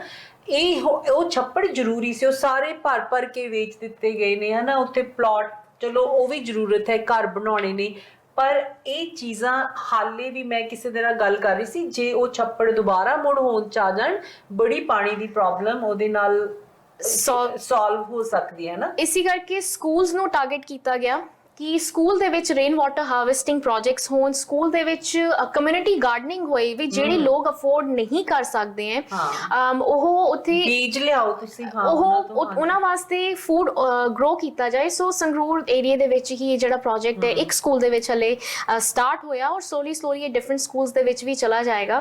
ਫਿਰ ਜਿਹੜੇ ਮੈਂਟਰਸ ਮੇਰੇ ਸੀਗੇ ਡਾਕਟਰ ਰੁਮੇਲਾ, ਉਹਨਾਂ ਦੇ ਨਾਲ ਫਿਰ ਇਹ ਡਿਸਾਈਡ ਹੋਇਆ ਕਿ ਪੰਜਾਬ ਦਾ ਪਾਣੀ ਕਿ ਪੰਜਾਬ ਤੋਂ ਹੀ ਖਰਾਬ ਹੈ ਜਾਂ ਸੋਰਸ ਵੀ ਉਹਦਾ ਖਰਾਬ ਹੈ। ਹਾਂਜੀ, ਕਿਉਂਕਿ ਕੈਨੇਡਾ ਦੇ ਵਿੱਚ ontario ਦੇ ਵਿੱਚ ਸੋਰਸ ਵਾਟਰ ਪ੍ਰੋਟੈਕਸ਼ਨ ਐਕਟ ਹੈ ਜਿਹਦੇ ਨਾਲ ਸੋਰਸ ਤੋਂ ਹੀ ਜੋ ਚੀਜ਼ ਖਰਾਬ ਹੁੰਦੀ ਹੈ ਉਸ ਚੀਜ਼ ਨੂੰ ਸਟੱਡੀ ਕੀਤਾ ਜਾਂਦਾ ਹੈ ਜਾਂ ਖਰਾਬ ਹੋਏ ਤੇ ਇੱਥੇ এনवायरमेंटल ਐਕਸ਼ਨ ਜਿਹੜੇ ਗਵਰਨਮੈਂਟ ਹੈ ਉਹ ਫਿਰ ਡੈਫੀਨਿਟਲੀ ਪੈਨਲਟੀ ਦਿੰਦੀ ਹੈ। ਸੋ ਪਿਛਲੇ ਸਾਲ ਜਦ ਮੈਂ ਪੰਜਾਬ ਗਈ ਤੇ ਪੂਰਾ ਸੋਰਸ ਵਾਟਰ ਟਰੈਕ ਕੀਤਾ ਸਟਾਰਟਿੰਗ ਫਰਮ ਰਿਵਰ ਸਤਲੁਜ ਜਿੱਥੋਂ ਸਟਾਰਟ ਹੁੰਦੀ ਹੈ, ਸਲੋਲੀ ਹਿਮਾਚਲ ਦੇ ਵਿੱਚੋਂ ਜਾਂਦੀ ਵੀ ਸਾਫ਼ ਸੁਥਰਾ ਪਾਣੀ ਹੈ। ਔਰ ਪੰਜਾਬ ਜਿੱਥੇ ਆਉਂਦਾ ਹੈ ਇਹ ਸਤਲੁਜ ਰੋਪੜ ਤੁਸੀਂ ਦੇਖ ਲਓ ਉਹਦਾ ਕਲਰ ਹੀ ਡਿਫਰੈਂਟ ਹੋਣਾ ਸ਼ੁਰੂ ਹੋ ਜਾਂਦਾ ਹੈ ਔਰ ਜਿੱਦਾਂ ਹੀ ਉਹ ਗਾਂ ਪਿੰਡਾਂ ਨੂੰ ਜਾਂਦੀ ਜਿੱਦਾਂ ਹੀ ਉਹ ਹੋਰ ਟਰੈਵਲ ਕਰਦੀ ਹੈ ਉਹਦਾ ਕਲਰ ਕੰਪਲੀਟਲੀ ਡਿਫਰੈਂਟ ਹੋ ਜਾਂਦਾ ਹੈ। ਇੱਥੇ ਮੈਂ ਤੁਹਾਨੂੰ ਇੱਕ ਵਾਰੀ ਰੋਕ ਕੇ ਪੁੱਛਾਂਗੀ ਇਹ ਕਲਰ ਚੇਂਜ ਕਿਉਂ ਹੁੰਦਾ ਹੈ? ਕਿਉਂਕਿ factories are allowed to put their wastage in there. Colour change ਮੈਂ ਪਹਿਲਾਂ ਦੱਸਦੀ ਹਾਂ ਕਿ ਜਿਹੜਾ ਤੇ ਪੰਜਾਬ ਜਦ ਐਂਟਰ ਹੁੰਦੀ ਹੈ ਸ਼ਰੇਆਮ ਲੋਕ ਉੱਥੇ ਸਟਫ ਸੁੱਟਦੇ ਨੇ ਔਰ ਇਹ ਚੀਜ਼ ਮੇਰੀ ਜਿਹੜੀ ਹੁਣ ਸਾਡੀ ਜਿਹੜੀ ਲਾਸਟ ਡਾਕੂਮੈਂਟਰੀ ਹੈ ਵਾਟਰ ਬੀ ਡੈਮਡ ਉਹਦੇ ਵਿੱਚ ਇਹ ਅਸੀਂ ਸ਼ੋਅ ਕੀਤਾ ਜਰਨੀ ਆਫ ਰਿਵਰ ਸਤਲੁਜ ਤੇ ਉਹਦੇ ਵਿੱਚ ਇਹ ਦਿਖਾਇਆ ਗਿਆ ਹੈ ਕਿ ਸ਼ਰੇਆਮ ਕਿੱਦਾਂ ਪਾਣੀ ਸੁੱਟਿਆ ਜਾ ਰਿਹਾ ਹੈ। ਕੰਸਟਰਕਸ਼ਨ ਚੱਲ ਰਹੀ ਹੈ, ਉਹ ਕੰਸਟਰਕਸ਼ਨ ਦਾ ਜਿਹੜਾ ਵੇਸਟ ਵਾਟਰ ਹੈ ਉਹ ਉਹਨਾਂ ਨੇ ਪਾਈਪ ਲਾ ਕੇ ਤੇ ਸਿੱਧਾ ਸੁੱਟਿਆ ਹੋਇਆ ਹੈ ਔਰ ਉਸ ਤੋਂ ਬਾਅਦ ਇਹ ਜਿਹੜਾ ਪਾਣੀ ਹੈ ਜਿੱਦਾਂ ਹੀ ਸਲੋਲੀ ਜਾਂਦਾ ਹੈ ਫਿਰ ਇੰਡਸਟਰੀਅਲ ਵੇਸਟ ਆਉਂਦਾ ਹੈ। ਪਰ ਕੀ ਇੰਡਸਟਰੀ ਹੀ ਇਸ ਚੀਜ਼ ਦੀ ਜ਼ਿੰਮੇਦਾਰ ਹੈ? ਕਿਹਾ ਜਾਂਦਾ ਹੈ ਕਿ ਕਿਉਂਕਿ ਲੁਧਿਆਣੇ ਦਾ ਜਿਹੜੀ ਪੋਪੂਲੇਸ਼ਨ ਉਹ ਗਰੋ ਹੋ ਰਹੀ ਹੈ, ਜਿਹੜੇ STPs ਉੱਥੇ ਲਗਾਏ ਗਏ ਨੇ ਪਲਾਂਟ ਉਹ ਕੰਮ ਨਹੀਂ ਕਰ ਰਹੇ ਤੇ ਸੰਤ ਸੀਚੇਵਾਲ ਹੋਣਾ ਦੇ ਨਾਲ ਪਲੱਸ ਜਿਹੜੇ ਹਰਿਆਣਾ ਦੇ ਜਸਟਿਸ ਨੇ ਉਹ ਇੱਕ ਦਿਨ ਉਹਨਾਂ ਨੇ ਕਿਹਾ ਕਿ ਆਓ ਅਸੀਂ ਜਿਹੜੇ ਵੀ ਉੱਥੇ ਦੇ STPs ਨੇ ਉਹਨਾਂ ਨੂੰ ਦੇਖ ਕੇ ਆਈਏ ਕਿ ਜਿਹੜੇ ਸੀਵਰੇਜ ਟ੍ਰੀਟਮੈਂਟ ਪਲਾਂਟ ਨੇ ਤੇ ਉਹ ਕਪੈਸਿਟੀ ਤੇ ਕੰਮ ਹੀ ਨਹੀਂ ਕਰ ਰਹੇ ਜਿੰਨਾ ਕੁ ਕੰਮ ਉਹਨਾਂ ਨੂੰ ਕਰਨਾ ਚਾਹੀਦਾ ਹੈ ਕਿਉਂਕਿ ਟ੍ਰੀਟਮੈਂਟ ਪਲਾਂਟਸ ਤਾਂ ਅਵੇਲੇਬਲ ਨੇ, ਫਿਰ ਉਹ ਕੰਮ ਕਿਉਂ ਨਹੀਂ ਕਰ ਰਹੇ? ਆਈ ਥਿੰਕ ਕਿਉਂਕਿ ਪ੍ਰਭ ਤੁਸੀਂ ਇੱਥੇ ਥੋੜੇ ਛੋਟੇ ਹੁੰਦੇ ਆ ਗਏ ਸੀ, ਜਿਹੜੇ ਉੱਥੇ ਰਹੇ ਨੇ ਉੱਥੇ ਸਭ ਨੂੰ ਪਤਾ ਹੈ ਇਟ ਇਜ਼ ਬਹੁਤ ਦੁੱਖ ਹੁੰਦਾ ਹੈ ਕਿ ਇੰਡੀਆ ਦੇ ਵਿੱਚ ਗਵਰਨਮੈਂਟ ਜਿਹੜੇ ਕੰਮ ਨੇ ਬਹੁਤੇ ਸਿਰਫ ਕਾਗਜ਼ਾਂ ਦੇ ਵਿੱਚ ਹੀ ਹੁੰਦੇ ਨੇ, ਕਾਗਜ਼ਾਂ ਦੇ ਵਿੱਚ ਰਿਪੇਅਰ ਹੋਈ, ਪੈਸੇ ਲੈ ਗਏ, ਸਾਰਾ ਕੁਝ ਕਰ ਲਿਆ, ਪੈਸਾ ਬਹੁਤ ਹੈ ਸਰਕਾਰ ਕੋਲ, ਕਹਿੰਦੇ ਨੇ ਉੱਤੋਂ ਦੀ ਜਦੋਂ ਦਿੱਤਾ ਜਾਂਦਾ ਹੈ ਬਹੁਤ ਵੱਡਾ ਹੁੰਦਾ ਹੈ ਪਰ ਲੋਕਾਂ ਤੱਕ ਪਹੁੰਚਦੇ ਉਹਦਾ ਇੱਕ ਤੁਪਕਾ ਹੀ ਰਹਿ ਜਾਂਦਾ ਹੈ। ਇਹ ਬੜੀ ਵੱਡੀ ਤਰਾਸਦੀ ਹੈਗੀ ਹੈ ਇੰਡੀਆ ਦੀ, ਪਰ ਅਸੀਂ ਪਤਾ ਨਹੀਂ ਇਸ ਨੂੰ ਕਿਵੇਂ ਫਿਕਸ ਕਰ ਸਕਦੇ ਹਾਂ। ਮੈਨੂੰ ਤੇ ਕਿੰਨੀ ਵਾਰੀ ਸੋਚਦੀ ਹਾਂ ਕੋਈ ਉਹ ਨਹੀਂ ਦਿਖਦਾ, ਬਟ ਯੂ ਆਰ ਰਾਈਟ ਕਿ ਇਹ ਉੱਥੇ ਬੜੀ ਵੱਡੀ ਇੱਕ ਚੈਲੰਜ ਹੈਗਾ। ਜੇ ਤੁਸੀਂ ਪਾਣੀ ਨਹੀਂ ਬਚਾ ਸਕੇ, ਮੈਂ ਸਰਕਾਰਾਂ ਨੂੰ ਉੱਥੋਂ ਦੀਆਂ ਨੂੰ ਪੁੱਛਦੀ ਹਾਂ ਵੀ ਤੁਸੀਂ ਇਸ ਤੋਂ ਨੀਚੇ ਹਵਾ ਪਾਣੀ ਹੀ ਸਭ ਤੋਂ ਜ਼ਰੂਰੀ ਹੈ, ਉਹਦੇ ਤੇ ਨਹੀਂ ਤੁਸੀਂ ਕੰਮ ਕਰ ਰਹੇ। ਸੋ ਸ਼ਾਇਦ ਸਾਡਾ ਪ੍ਰੋਗਰਾਮ ਕਿਸੇ ਦੇ ਕੰਨੀ ਪੈ ਜੇ ਤੇ ਇਹਦੇ ਲਈ ਕੁਝ ਕਰ ਲੈਣ, ਹਨਾ। ਪ੍ਰਭ ਦੇ ਕੋਲ ਇੰਨਾ ਕੁਛ ਹੈਗਾ ਕਿ ਮੈਂ ਆਈ ਪ੍ਰੋਮਿਸ ਆਪਾਂ ਆਉਂਦੀਆਂ ਹੋਈਆਂ ਪ੍ਰੋਗਰਾਮਸ ਦੇ ਵਿੱਚ ਇਹਨਾਂ ਨੂੰ ਫੇਰ ਲੈ ਕੇ ਆਵਾਂਗੇ। ਸਾਡਾ ਪ੍ਰੋਗਰਾਮ ਇਸ ਵੇਲੇ ਸਮਾਪਤੀ ਵੱਲ ਜਾ ਰਿਹਾ ਹੈ, ਪਰ ਮੈਂ ਤੁਹਾਨੂੰ ਇੱਥੇ ਜ਼ਰੂਰ ਪੁੱਛਣਾ ਚਾਹਾਂਗੀ ਕਿ ਹਰ ਇੱਕ ਦਾ ਲਾਈਫ ਦੇ ਵਿੱਚ ਕੋਈ ਨਾ ਕੋਈ ਆਈਡਲ ਹੁੰਦਾ ਹੈ, ਤੁਹਾਡਾ ਆਈਡਲ ਕੌਣ ਹੈ? ਮੇਰਾ ਆਈਡਲ ਮੇਰੀ ਪ੍ਰੋਫੈਸਰ ਡਾਕਟਰ ਰੁਮੇਲਾ ਨੇ, ਜਿਨ੍ਹਾਂ ਨੇ ਖੁਦ being a professor, mother, wife, ਉਹ ਜਿਸ ਤਰੀਕੇ ਦੇ ਨਾਲ ਸਾਰੇ ਕੰਮ ਮਲਟੀਟਾਸਕਿੰਗ ਕਰਦੇ ਨੇ ਨਾ, ਮੈਨੂੰ ਉਹ ਇੱਕ ਇੰਸਪੀਰੇਸ਼ਨ ਲੱਗਦੇ ਨੇ ਔਰ ਮੇਰੇ ਲਈ ਉਹ ਇੰਸਪੀਰੇਸ਼ਨ ਨੇ। ਔਰ ਕਦੀ ਵੀ ਉਹਨਾਂ ਨੇ ਮੈਨੂੰ ਡੀਮੋਟੀਵੇਟਡ ਹੋਣ ਨਹੀਂ ਦਿੱਤਾ, ਉਹਨਾਂ ਨੇ ਹਮੇਸ਼ਾ ਹੀ ਇਨਕਰੇਜ ਕੀਤਾ ਹੈ ਕਿ ਮੈਂ ਕਰਦੀ ਰਹਾਂ। ਔਰ ਰਿਹਾ ਸਵਾਲ ਕਿ ਫੰਡਰੇਜ਼ ਕਿੱਦਾਂ ਹੋਏਗਾ ਜਾਂ ਵਾਪਸ ਜਾ ਕੇ ਪ੍ਰਭ ਆਪਣਾ ਪੈਸ਼ਨ ਕਿੱਦਾਂ ਕਰੇਗੀ, ਆਪਣੀ ਫੈਮਿਲੀ 'ਚੋਂ ਹੀ ਅਰੇਂਜ ਕਰਕੇ ਦੇ ਦਿੰਦੇ ਨੇ ਕਿ ਉੱਥੇ ਜਾ ਕੇ ਜਿਹੜਾ ਪੈਸ਼ਨ ਹੈ ਜਾਂ ਜੋ ਪ੍ਰੋਜੈਕਟ ਕਰਨਾ ਚਾਹੁੰਦੀ ਹੈ ਉਹ ਕਰ ਸਕਦੀ ਹੈ, ਉਹ ਗਾਈਡ ਵੀ ਕਰਦੇ ਨੇ। ਸੋ ਮੇਰੇ ਲਈ ਮੈਨੂੰ ਲੱਗਦਾ ਹੈ ਕਿ ਉਹਨਾਂ ਤੋਂ ਬਿਗੇਸਟ ਮੈਂਟਰ, ਔਰ ਸ਼ਾਇਦ ਮੈਂ ਲੱਕੀ ਹਾਂ ਕਿ ਇਹ ਕਿ ਇਸ ਤਰੀਕੇ ਦੇ ਮੈਂਟਰਸ ਲੋਕਾਂ ਦੀ ਲਾਈਫ ਦੇ ਵਿੱਚ ਨਹੀਂ ਆਉਂਦੇ, ਬਟ ਮੇਰੀ ਲਾਈਫ 'ਚ ਆਏ। ਸੋ ਆਈ ਐਮ ਐਕਚੁਅਲੀ ਲੱਕੀ ਔਰ ਮੇਰੇ ਆਈਡਲ ਨੇ ਇੱਥੇ। ਕਿਉਂਕਿ ਮੈਂ ਪਾਣੀਆਂ ਦੇ ਵੇਲੇ ਅਸੀਂ ਇੰਨਾ ਭਾਵੁਕ ਹੋ ਗਏ ਕਿ ਪ੍ਰਭ ਨੇ ਆਪਣੇ ਕੋਲੋਂ ਉੱਥੇ 2 ਬੇਟੀਆਂ ਅਡਾਪਟ ਕੀਤੀਆਂ ਨੇ, ਉਹਨਾਂ ਦੀ ਪੜ੍ਹਾਈ ਦਾ ਕਰਦੇ ਨੇ, ਹਨਾ ਜੀ। ਉਹਨਾਂ ਦੀ ਐਜੂਕੇਸ਼ਨ ਦਾ ਜਦ ਤੱਕ ਉਹ ਪੜ੍ਹਨਾ ਚਾਹਣਗੀਆਂ, ਸੋ ਯੂਨੀਫਾਰਮ ਤੋਂ ਲੈ ਕੇ ਉਹਨਾਂ ਦੀ ਜਿਹੜੀ ਵੀ ਐਜੂਕੇਸ਼ਨ, ਔਰ ਗਰਲ ਦੇ ਨਾਲ ਵੈਸੇ ਵੀ ਇੱਕ ਅਟੈਚਮੈਂਟ ਰਹਿੰਦੀ ਹੈ। ਸੋ ਮੈਨੂੰ ਬਹੁਤ ਵਧੀਆ ਲੱਗਿਆ ਫਸਟ ਟਾਈਮ ਜਦ ਮੈਂ ਉਹਨਾਂ ਦੇ ਸਕੂਲ ਦੇ ਵਿੱਚ ਸੈਮੀਨਾਰ ਕਰਨ ਗਈ ਤਾਂ ਬੜਾ ਹੀ ਬਿਊਟੀਫੁਲ ਜਿਹਾ ਕਾਰਡ ਉਹਨਾਂ ਨੇ ਬਣਾ ਕੇ ਦਿੱਤਾ। ਸੋ ਉਸ ਕਾਰਡ ਤੋਂ ਬਾਅਦ ਇੱਕ ਅਟੈਚਮੈਂਟ ਜ਼ਰੂਰ ਹੋ ਗਈ, ਤੇ ਜਦ ਤੱਕ ਉਹ ਪੜ੍ਹਨਾ ਚਾਹਣਗੀਆਂ ਡੈਫੀਨੇਟਲੀ ਉਸ ਚੀਜ਼ ਨੂੰ ਸਪੋਰਟ ਕੀਤਾ ਜਾਏਗਾ। ਸੀ ਦੇਖੋ, ਇੱਕ ਜਿੱਥੇ ਪਾਣੀਆਂ ਬਾਰੇ ਚਿੰਤਿਤ ਨੇ ਉੱਥੇ ਬੱਚਿਆਂ ਨੂੰ ਦੋ ਨੂੰ ਅਡਾਪਟ ਵੀ ਕੀਤਾ ਹੈ, ਤੇ ਉਹਦੇ ਬਾਰੇ ਵੀ ਜਰੂਰ ਦੱਸੋ, ਜਿਹੜੇ ਕਿ ਤੁਸੀਂ ਇੱਕ ਪੂਰੇ ਸਕੂਲ ਡਿਊਰਿੰਗ ਕੋਵਿਡ ਵੀ ਸਾਰਾ ਫਰੂਟਸ ਵਗੈਰਾ ਸਕੂਲ ਦੇ ਵਿੱਚ ਜਾ ਰਹੇ ਨੇ ਤੁਹਾਡੇ। ਉਹਦਾ ਪਰਪਸ ਇਹ ਸੀਗਾ ਕਿ ਸਟੇਸ਼ਨਰੀ ਬੱਚਿਆਂ ਦੇ ਕੋਲ ਨਹੀਂ ਮੁੱਕਣੀ ਚਾਹੀਦੀ। ਐਟਲੀਸਟ ਜਿਸ ਏਰੀਆ ਦੇ ਵਿੱਚ ਤੁਸੀਂ ਕੰਮ ਕਰਦੇ ਹੋ ਜਾਂ ਜਿਹੜਾ ਤੁਹਾਡਾ ਇੱਕ ਬੇਸ ਕੈਂਪ ਹੈ ਜਿੱਥੇ ਤੁਸੀਂ ਰਹਿ ਰਹੇ ਹੋ, ਸੋ ਉੱਥੇ ਹੈਲਪ ਕਰਨਾ ਡਿਊਰਿੰਗ ਕੋਵਿਡ ਟਾਈਮ ਬੱਚਿਆਂ ਦੀ, ਕਿਉਂਕਿ ਮਿਡ ਡੇ ਮੀਲਸ ਜਿਹੜੀਆਂ ਚੱਲਦੀਆਂ ਸੀਗੀਆਂ, ਹੁਣ ਬੱਚੇ ਸਕੂਲ ਨਹੀਂ ਜਾ ਰਹੇ ਹੈ, ਉਹ ਕਿਸ ਤਰੀਕੇ ਨਾਲ ਖਾਣਗੇ। ਸੋ ਜਿਹੜਾ ਐਟਲੀਸਟ ਜਿਸ ਏਰੀਆ 'ਚ ਰਹਿ ਰਹੀ ਸੀ ਲਹਿਰਾ ਗਾਗਾ, ਉੱਥੇ ਇਹ ਜਿਹੜਾ ਪ੍ਰੋਜੈਕਟ ਹੈ with the help of Arun Garg, ਜੋ ਕਿ ਬਹੁਤ ਹੀ ਅਮੇਜ਼ਿੰਗ ਅਨਦਰ ਪਰਸਨੈਲਿਟੀ ਨੇ, ਉਹਨਾਂ ਦੇ ਨਾਲ ਸ਼ੁਰੂ ਕੀਤਾ ਕਿ ਇਹ ਸਕੂਲ ਦੇ ਵਿੱਚ ਫਰੂਟ ਡਰਾਈਵ ਹੋਏ ਜਾਂ ਚਾਹੇ ਉਹ ਕੱਪੜੇ ਦੀ ਡਰਾਈਵ ਹੋਏ ਜਾਂ ਫਿਰ ਸਟੇਸ਼ਨਰੀ ਹੋਏ, ਉਹ ਚੀਜ਼ ਕੰਟੀਨਿਊ ਰੱਖੀ ਤਾਂ ਕਿ ਬੱਚੇ ਆਪਣੀ ਐਜੂਕੇਸ਼ਨ ਜਿਹੜੀ ਆ ਉਹ ਕੰਪਲੀਟ ਕਰ ਸਕਣ। ਵੈਸੇ ਤੇ ਅਸੀਂ ਪ੍ਰਭ ਦੀ ਜ਼ਿੰਦਗੀ ਤੋਂ ਬਹੁਤ ਹੀ ਸਿੱਖਿਆ ਲੈ ਸਕਦੇ ਹਾਂ ਹਰ ਚੀਜ਼ ਤੇ, ਕਿ ਕਿਵੇਂ ਆਪਣੇ ਚੀਜ਼ਾਂ ਦੇ ਨਾਲ ਜਦੋਂ ਤੁਹਾਨੂੰ ਕੋਈ ਪ੍ਰੋਬਲਮ ਆਉਂਦੀ ਹੈ, ਬੁਲਿੰਗ ਹੋਈ, ਉਹਦੇ ਨਾਲ ਕਿਵੇਂ ਲੜਨਾ, ਆਪਣੀ एनवायरमेंट ਲਈ ਕਿਵੇਂ ਫਿਕਰਮੰਦ ਹੋਣਾ, ਉਹਦੇ ਬਾਰੇ ਪੜ੍ਹ ਕੇ ਫਿਰ ਉਹਨੂੰ ਇੰਪਲੀਮੈਂਟ ਕਰਨਾ। ਪਰ ਮੈਂ ਚਾਹਾਂਗੀ ਕਿ ਇੱਕ ਵਾਰੀ ਤੁਸੀਂ ਆਪਣੇ ਮੂੰਹੋਂ ਜਿਹੜੀਆਂ ਕਿ ਸਾਡੀਆਂ, ਕਿਉਂਕਿ ਅਸੀਂ ਜ਼ਿਆਦਾ ਵੂਮਨ ਨੂੰ ਇੰਪਾਵਰ ਕਰਨ ਲਈ ਪ੍ਰੋਗਰਾਮ ਕਰਦੇ ਹਾਂ, ਕਿ ਉਹ ਤੁਹਾਡੇ ਤੋਂ ਕਿਵੇਂ ਇੰਸਪਾਇਰ ਹੋਣ, ਪਹਿਲੀ ਮੈਸੇਜ ਦਿਓ ਉਹਨਾਂ ਲਈ। ਹਾਂਜੀ ਜੀ, ਪਹਿਲੀ ਗੱਲ ਤਾਂ ਇਹ ਕਿ ਵਿੰਗਸ ਕਿਸੇ ਨੇ ਦੇਣੇ ਨਹੀਂ ਹੈ, ਵਿੰਗਸ ਤੁਸੀਂ ਆਪਣੇ ਆਪ ਹੀ ਬਣਾਣੇ ਹੈ, ਔਰ ਕੋਈ ਵੀ ਪ੍ਰੋਬਲਮ ਏਡੀ ਵੱਡੀ ਨਹੀਂ ਹੁੰਦੀ ਕਿ ਜਿਹਦਾ ਕੋਈ ਸੋਲੂਸ਼ਨ ਨਹੀਂ ਹੈ। ਕਹਿੰਦੇ if there is a problem there is a solution, if there is no solution then it's not a problem। True. ਔਰ ਮੈਨੂੰ ਲੱਗਦਾ ਹੈ ਕਿ ਮੈਂ ਲੱਕੀ ਸੀ, ਓਪਰਚੁਨਿਟੀਜ਼ ਤੁਹਾਡੇ ਕੋਲ ਅਗਰ ਆਉਂਦੀਆਂ ਨੇ ਜਾਂ ਨਹੀਂ ਵੀ ਆਉਂਦੀਆਂ ਤਾਂ ਤੁਹਾਡੇ ਅੰਦਰ ਇੱਕ ਜ਼ੀਲ ਹੋਣੀ ਚਾਹੀਦੀ ਹੈ, ਇੱਕ ਇੱਛਾ ਹੋਣੀ ਚਾਹੀਦੀ ਹੈ ਕਿ ਮੈਂ ਉਸ ਚੀਜ਼ ਨੂੰ ਗ੍ਰੈਬ ਕਰਨਾ ਹੈ। ਜਿਸ ਦਿਨ ਤੁਹਾਡੇ ਅੰਦਰ ਇਹ ਚੀਜ਼ ਆ ਗਈ, ਮੈਨੂੰ ਲੱਗਦਾ ਹੈ ਕਿ ਫਿਰ ਦ ਸਕਾਈ ਇਜ਼ ਲਿਮਿਟ, ਮਤਲਬ ਤੁਸੀਂ ਜੋ ਮਰਜ਼ੀ ਕਰੋ। ਔਰ ਹਰ ਇੱਕ ਪ੍ਰੋਬਲਮ ਦੇ ਵਿੱਚ ਵੀ ਅਗਰ ਤੁਸੀਂ ਉਸ ਸੋਲਿਊਸ਼ਨ ਨੂੰ ਲੱਭਣ ਦੀ ਕੋਸ਼ਿਸ਼ ਕਰਦੇ ਹੋ, ਔਰ ਆਈ ਨੋ ਕਿ ਡਿਪਰੈਸ਼ਨ ਹੋ ਜਾਂਦਾ ਹੈ ਕਈ ਵਾਰ, ਖੁਦ ਅਸੀਂ ਮਤਲਬ ਇਸ ਤਰੀਕੇ ਦਾ ਲੋ ਫੀਲ ਕਰਦੇ ਹਾਂ, ਬਟ ਅਗਰ ਉਸ ਚੀਜ਼ ਚੋਂ ਵੀ ਨਿਕਲ ਕੇ ਤੁਸੀਂ ਗੱਲ ਕਰ ਰਹੇ ਹੋ ਜਾਂ ਇਹ ਸੋਚ ਰਹੇ ਹੋ ਕਿ ਤੁਸੀਂ ਸਟਿਲ ਬਲੈਸਡ ਹੋ, ਤੁਹਾਡੇ ਕੋਲ ਖਾਣ ਵਾਸਤੇ ਹੈ, ਇੱਕ ਛੱਤ ਹੈ, ਪਹਿਨਣ ਵਾਸਤੇ ਕੱਪੜੇ ਨੇ, ਤੇ I think you are blessed. ਤੇ ਜੇ ਤੁਸੀਂ ਬਲੈਸਡ ਹੋ ਤੇ ਆਪਣੀ ਬਲੈਸਿੰਗ ਅਗਰ ਕਿਸੇ ਹੋਰ ਦੇ ਨਾਲ ਸ਼ੇਅਰ ਕਰੋਗੇ, ਉਹ ਵਧੇਗੀ। ਕਿੰਨਾ ਸੋਹਣਾ ਮੈਸੇਜ ਦਿੱਤਾ ਪ੍ਰਭ ਨੇ। ਤੇ ਇਹਦੇ ਵਿੱਚ ਇੱਕ ਹੋਰ ਕਹਿੰਦੇ ਨੇ, when you take negative out then positive things start happening। so positive ਰਹਿਣਾ ਹੈ ਕਿ ਜਦੋਂ ਪ੍ਰੋਬਲਮ ਦੇ ਵਿੱਚ ਉਦੋਂ ਵੀ ਸੋਲੂਸ਼ਨ, ਦੂਸਰਿਆਂ ਨੂੰ ਵੀ ਉਸ ਦੇ ਵਿੱਚ ਉਹਨਾਂ ਦਾ ਹੱਥ ਫੜ ਕੇ ਬਾਹਰ ਕੱਢਣਾ ਹੈ, ਤੇ ਬਾਕੀ ਪਾਣੀ ਬਾਰੇ ਜਾਂ ਆਪਣੀ এনवायरमेंट ਬਾਰੇ ਜ਼ਰੂਰ ਚਿੰਤਿਤ ਰਹਿਣਾ ਹੈ। ਸੋ ਮੈਨੂੰ ਬਹੁਤ ਹੀ ਅੱਛਾ ਲੱਗਿਆ ਕਿ ਅੱਜ ਅਸੀਂ ਗੱਲਬਾਤ ਕੀਤੀ ਹੈ ਪੰਜਾਬੀਆਂ ਦੀ ਗ੍ਰੇਟਾ ਥਨਬਰਗ ਦੇ ਨਾਲ, ਬਹੁਤ ਹੀ ਮਾਣ ਮਹਿਸੂਸ ਹੋਇਆ ਹੈ, ਤੇ ਅਸੀਂ ਤੁਹਾਨੂੰ ਇੱਕ ਦਿਨ ਉਹਦੇ ਤੋਂ ਵੀ ਉੱਚੀਆਂ ਥਾਵਾਂ ਤੇ ਦੇਖਣਾ ਚਾਹਾਂਗੇ, ਕਿਉਂਕਿ ਉਹਨੇ ਇੱਕ ਬਹੁਤ ਅੱਛਾ ਮੁਕਾਮ ਪਾ ਲਿਆ ਹੈਗਾ, ਕਿਉਂਕਿ ਉਹਨੇ ਜਦੋਂ ਸ਼ੁਰੂ ਕੀਤਾ ਉਹਦੀ ਕੰਟਰੀ ਨੇ ਉਹਨੂੰ, ਸਾਰਿਆਂ ਨੇ ਉਹਨੂੰ ਪ੍ਰਮੋਟ ਕੀਤਾ। ਸੋ ਮੈਂ ਚਾਹਾਂਗੀ ਕਿ ਆਪਾਂ ਵੀ ਸਾਰੇ ਰਲ ਕੇ ਪ੍ਰਭ ਨੂੰ ਉੱਦਾਂ ਹੀ ਪ੍ਰਮੋਟ ਕਰੀਏ, ਤੇ ਇਹਦੀ ਉਡਾਨ ਜਿਹੜੀ ਕਿ ਇਹਨਾਂ ਨੇ ਭਰਨੀ ਸ਼ੁਰੂ ਕਰ ਦਿੱਤੀ ਹੋਈ ਹੈ, ਅਸੀਂ ਉਹਨਾਂ ਨੂੰ ਕਿਵੇਂ ਅੱਗੇ ਲੈ ਕੇ ਜਾਈਏ, ਇਹਦੇ ਵਿੱਚ ਆਪਾਂ ਸਾਰੇ ਰਲ ਕੇ ਇਹਨਾਂ ਦੇ ਨਾਲ ਲੱਗੇ ਰਹੀਏ। ਸੋ ਤੁਹਾਡਾ ਬਹੁਤ ਹੀ ਬਹੁਤ ਥੈਂਕ ਯੂ ਸਾਡੇ ਪ੍ਰੋਗਰਾਮ 'ਚ ਆਉਣ ਦਾ, ਇੰਨੀ ਤੁਸੀਂ ਇਨਫੋਰਮੇਸ਼ਨ ਦਿੱਤੀ, ਤੇ ਪ੍ਰੋਮਿਸ ਕਰੋ ਕਿ ਤੁਸੀਂ ਫੇਰ ਆਉਂਦੇ ਪ੍ਰੋਗਰਾਮਾਂ ਦੇ ਵਿੱਚ ਜ਼ਰੂਰ ਆਉਂਦੇ ਰਹੋਗੇ। ਜ਼ਰੂਰ, ਕਿਉਂਕਿ ਮੈਨੂੰ ਲੱਗਦਾ ਹੈ ਕਿ ਹੱਲੇ ਅੱਧੀ ਤੋਂ ਜ਼ਿਆਦਾ ਚੀਜ਼ਾਂ ਮਿਸ ਹੋ ਗਈਆਂ ਨੇ, ਜਿਹਦੀ ਗੱਲਬਾਤ ਕਰਨ ਲਈ ਸ਼ਾਇਦ ਦੁਬਾਰਾ ਤੁਹਾਨੂੰ ਕਰਨਾ ਪੈਣਾ। ਮੈਂ ਇਹ ਮੈਨੂੰ ਕਹਿ ਰਹੀ ਸੀ, ਮੈਂ ਕਿ ਮੈਨੂੰ ਲੱਗਦਾ 10 ਐਪੀਸੋਡਸ ਕਰਨੀਆਂ ਪੈਣੀਆਂ ਤੁਹਾਡੇ ਨਾਲ। So we promise we will keep bringing Prabh again and get more motivated and inspired by you. ਹਾਂਜੀ, ਸੋ ਇਸ ਦੇ ਨਾਲ ਹੀ ਸਾਡਾ ਪ੍ਰੋਗਰਾਮ ਸਮਾਪਤ ਹੁੰਦਾ ਹੈ। ਸਾਰੇ ਹੀ ਦਰਸ਼ਕਾਂ ਨੂੰ ਇੱਕ ਵਾਰੀ ਫੇਰ ਸਾਡੇ ਵੱਲੋਂ ਪਿਆਰ ਭਰੀ ਸਤਿ ਸ਼੍ਰੀ ਅਕਾਲ।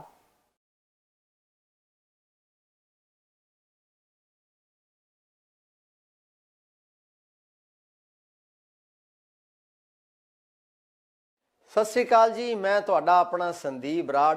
ਸਫਰ ਟੀਵੀ ਦੇਖ ਰਹੇ ਸਾਰੇ ਦਰਸ਼ਕਾਂ ਨੂੰ ਬਹੁਤ ਬਹੁਤ ਪਿਆਰ। ਤੁਸੀਂ ਜਿਹੜੇ ਵੀ ਚੈਨਲ ਰਾਹੀਂ ਜਿੱਥੇ ਵੀ ਤੁਸੀਂ ਸਫਰ ਟੀਵੀ ਦੇਖ ਰਹੇ ਹੋ, ਚਾਹੇ ਉਹ ਇੰਸਟਾਗ੍ਰਾਮ ਹੈ, ਚਾਹੇ ਸਨੈਪਚੈਟ ਹੈ, ਚਾਹੇ ਫੇਸਬੁੱਕ ਹੈ ਜਾਂ YouTube ਹੈ, ਸਾਰੇ ਜਾਣੇ ਸਫਰ ਟੀਵੀ ਦੇ ਚੈਨਲ ਨੂੰ ਸਬਸਕ੍ਰਾਈਬ ਤੇ ਫੋਲੋ ਕਰੋ। ਧੰਨਵਾਦ। ਸਤਿ ਸ਼੍ਰੀ ਅਕਾਲ ਜੀ, ਮੈਂ ਹਾਂ ਤੁਹਾਡੀ ਹੋਸਟ ਮਿੱਕਾ ਗਿੱਲ ਤੇ ਤੁਸੀਂ ਦੇਖ ਰਹੇ ਹੋ ਸਫਰ ਟੀਵੀ। ਸਫਰ ਟੀਵੀ ਤੁਸੀਂ ਦੇਖ ਸਕਦੇ ਹੋ ਇੰਸਟਾਗ੍ਰਾਮ, ਫੇਸਬੁੱਕ ਲਾਈਵ ਤੇ YouTube ਤੇ। ਤੁਸੀਂ ਸਾਡਾ YouTube ਚੈਨਲ ਜ਼ਰੂਰ ਸਬਸਕ੍ਰਾਈਬ ਕਰਨਾ ਤੇ ਘੰਟੀ ਵਜਾਣਾ ਨਾ ਭੁੱਲਣਾ। ਮਿਸ਼ੀਗਨ ਦਾ ਪਹਿਲਾ ਪੰਜਾਬੀ ਚੈਨਲ ਫॉर ਕੁਐਰੀ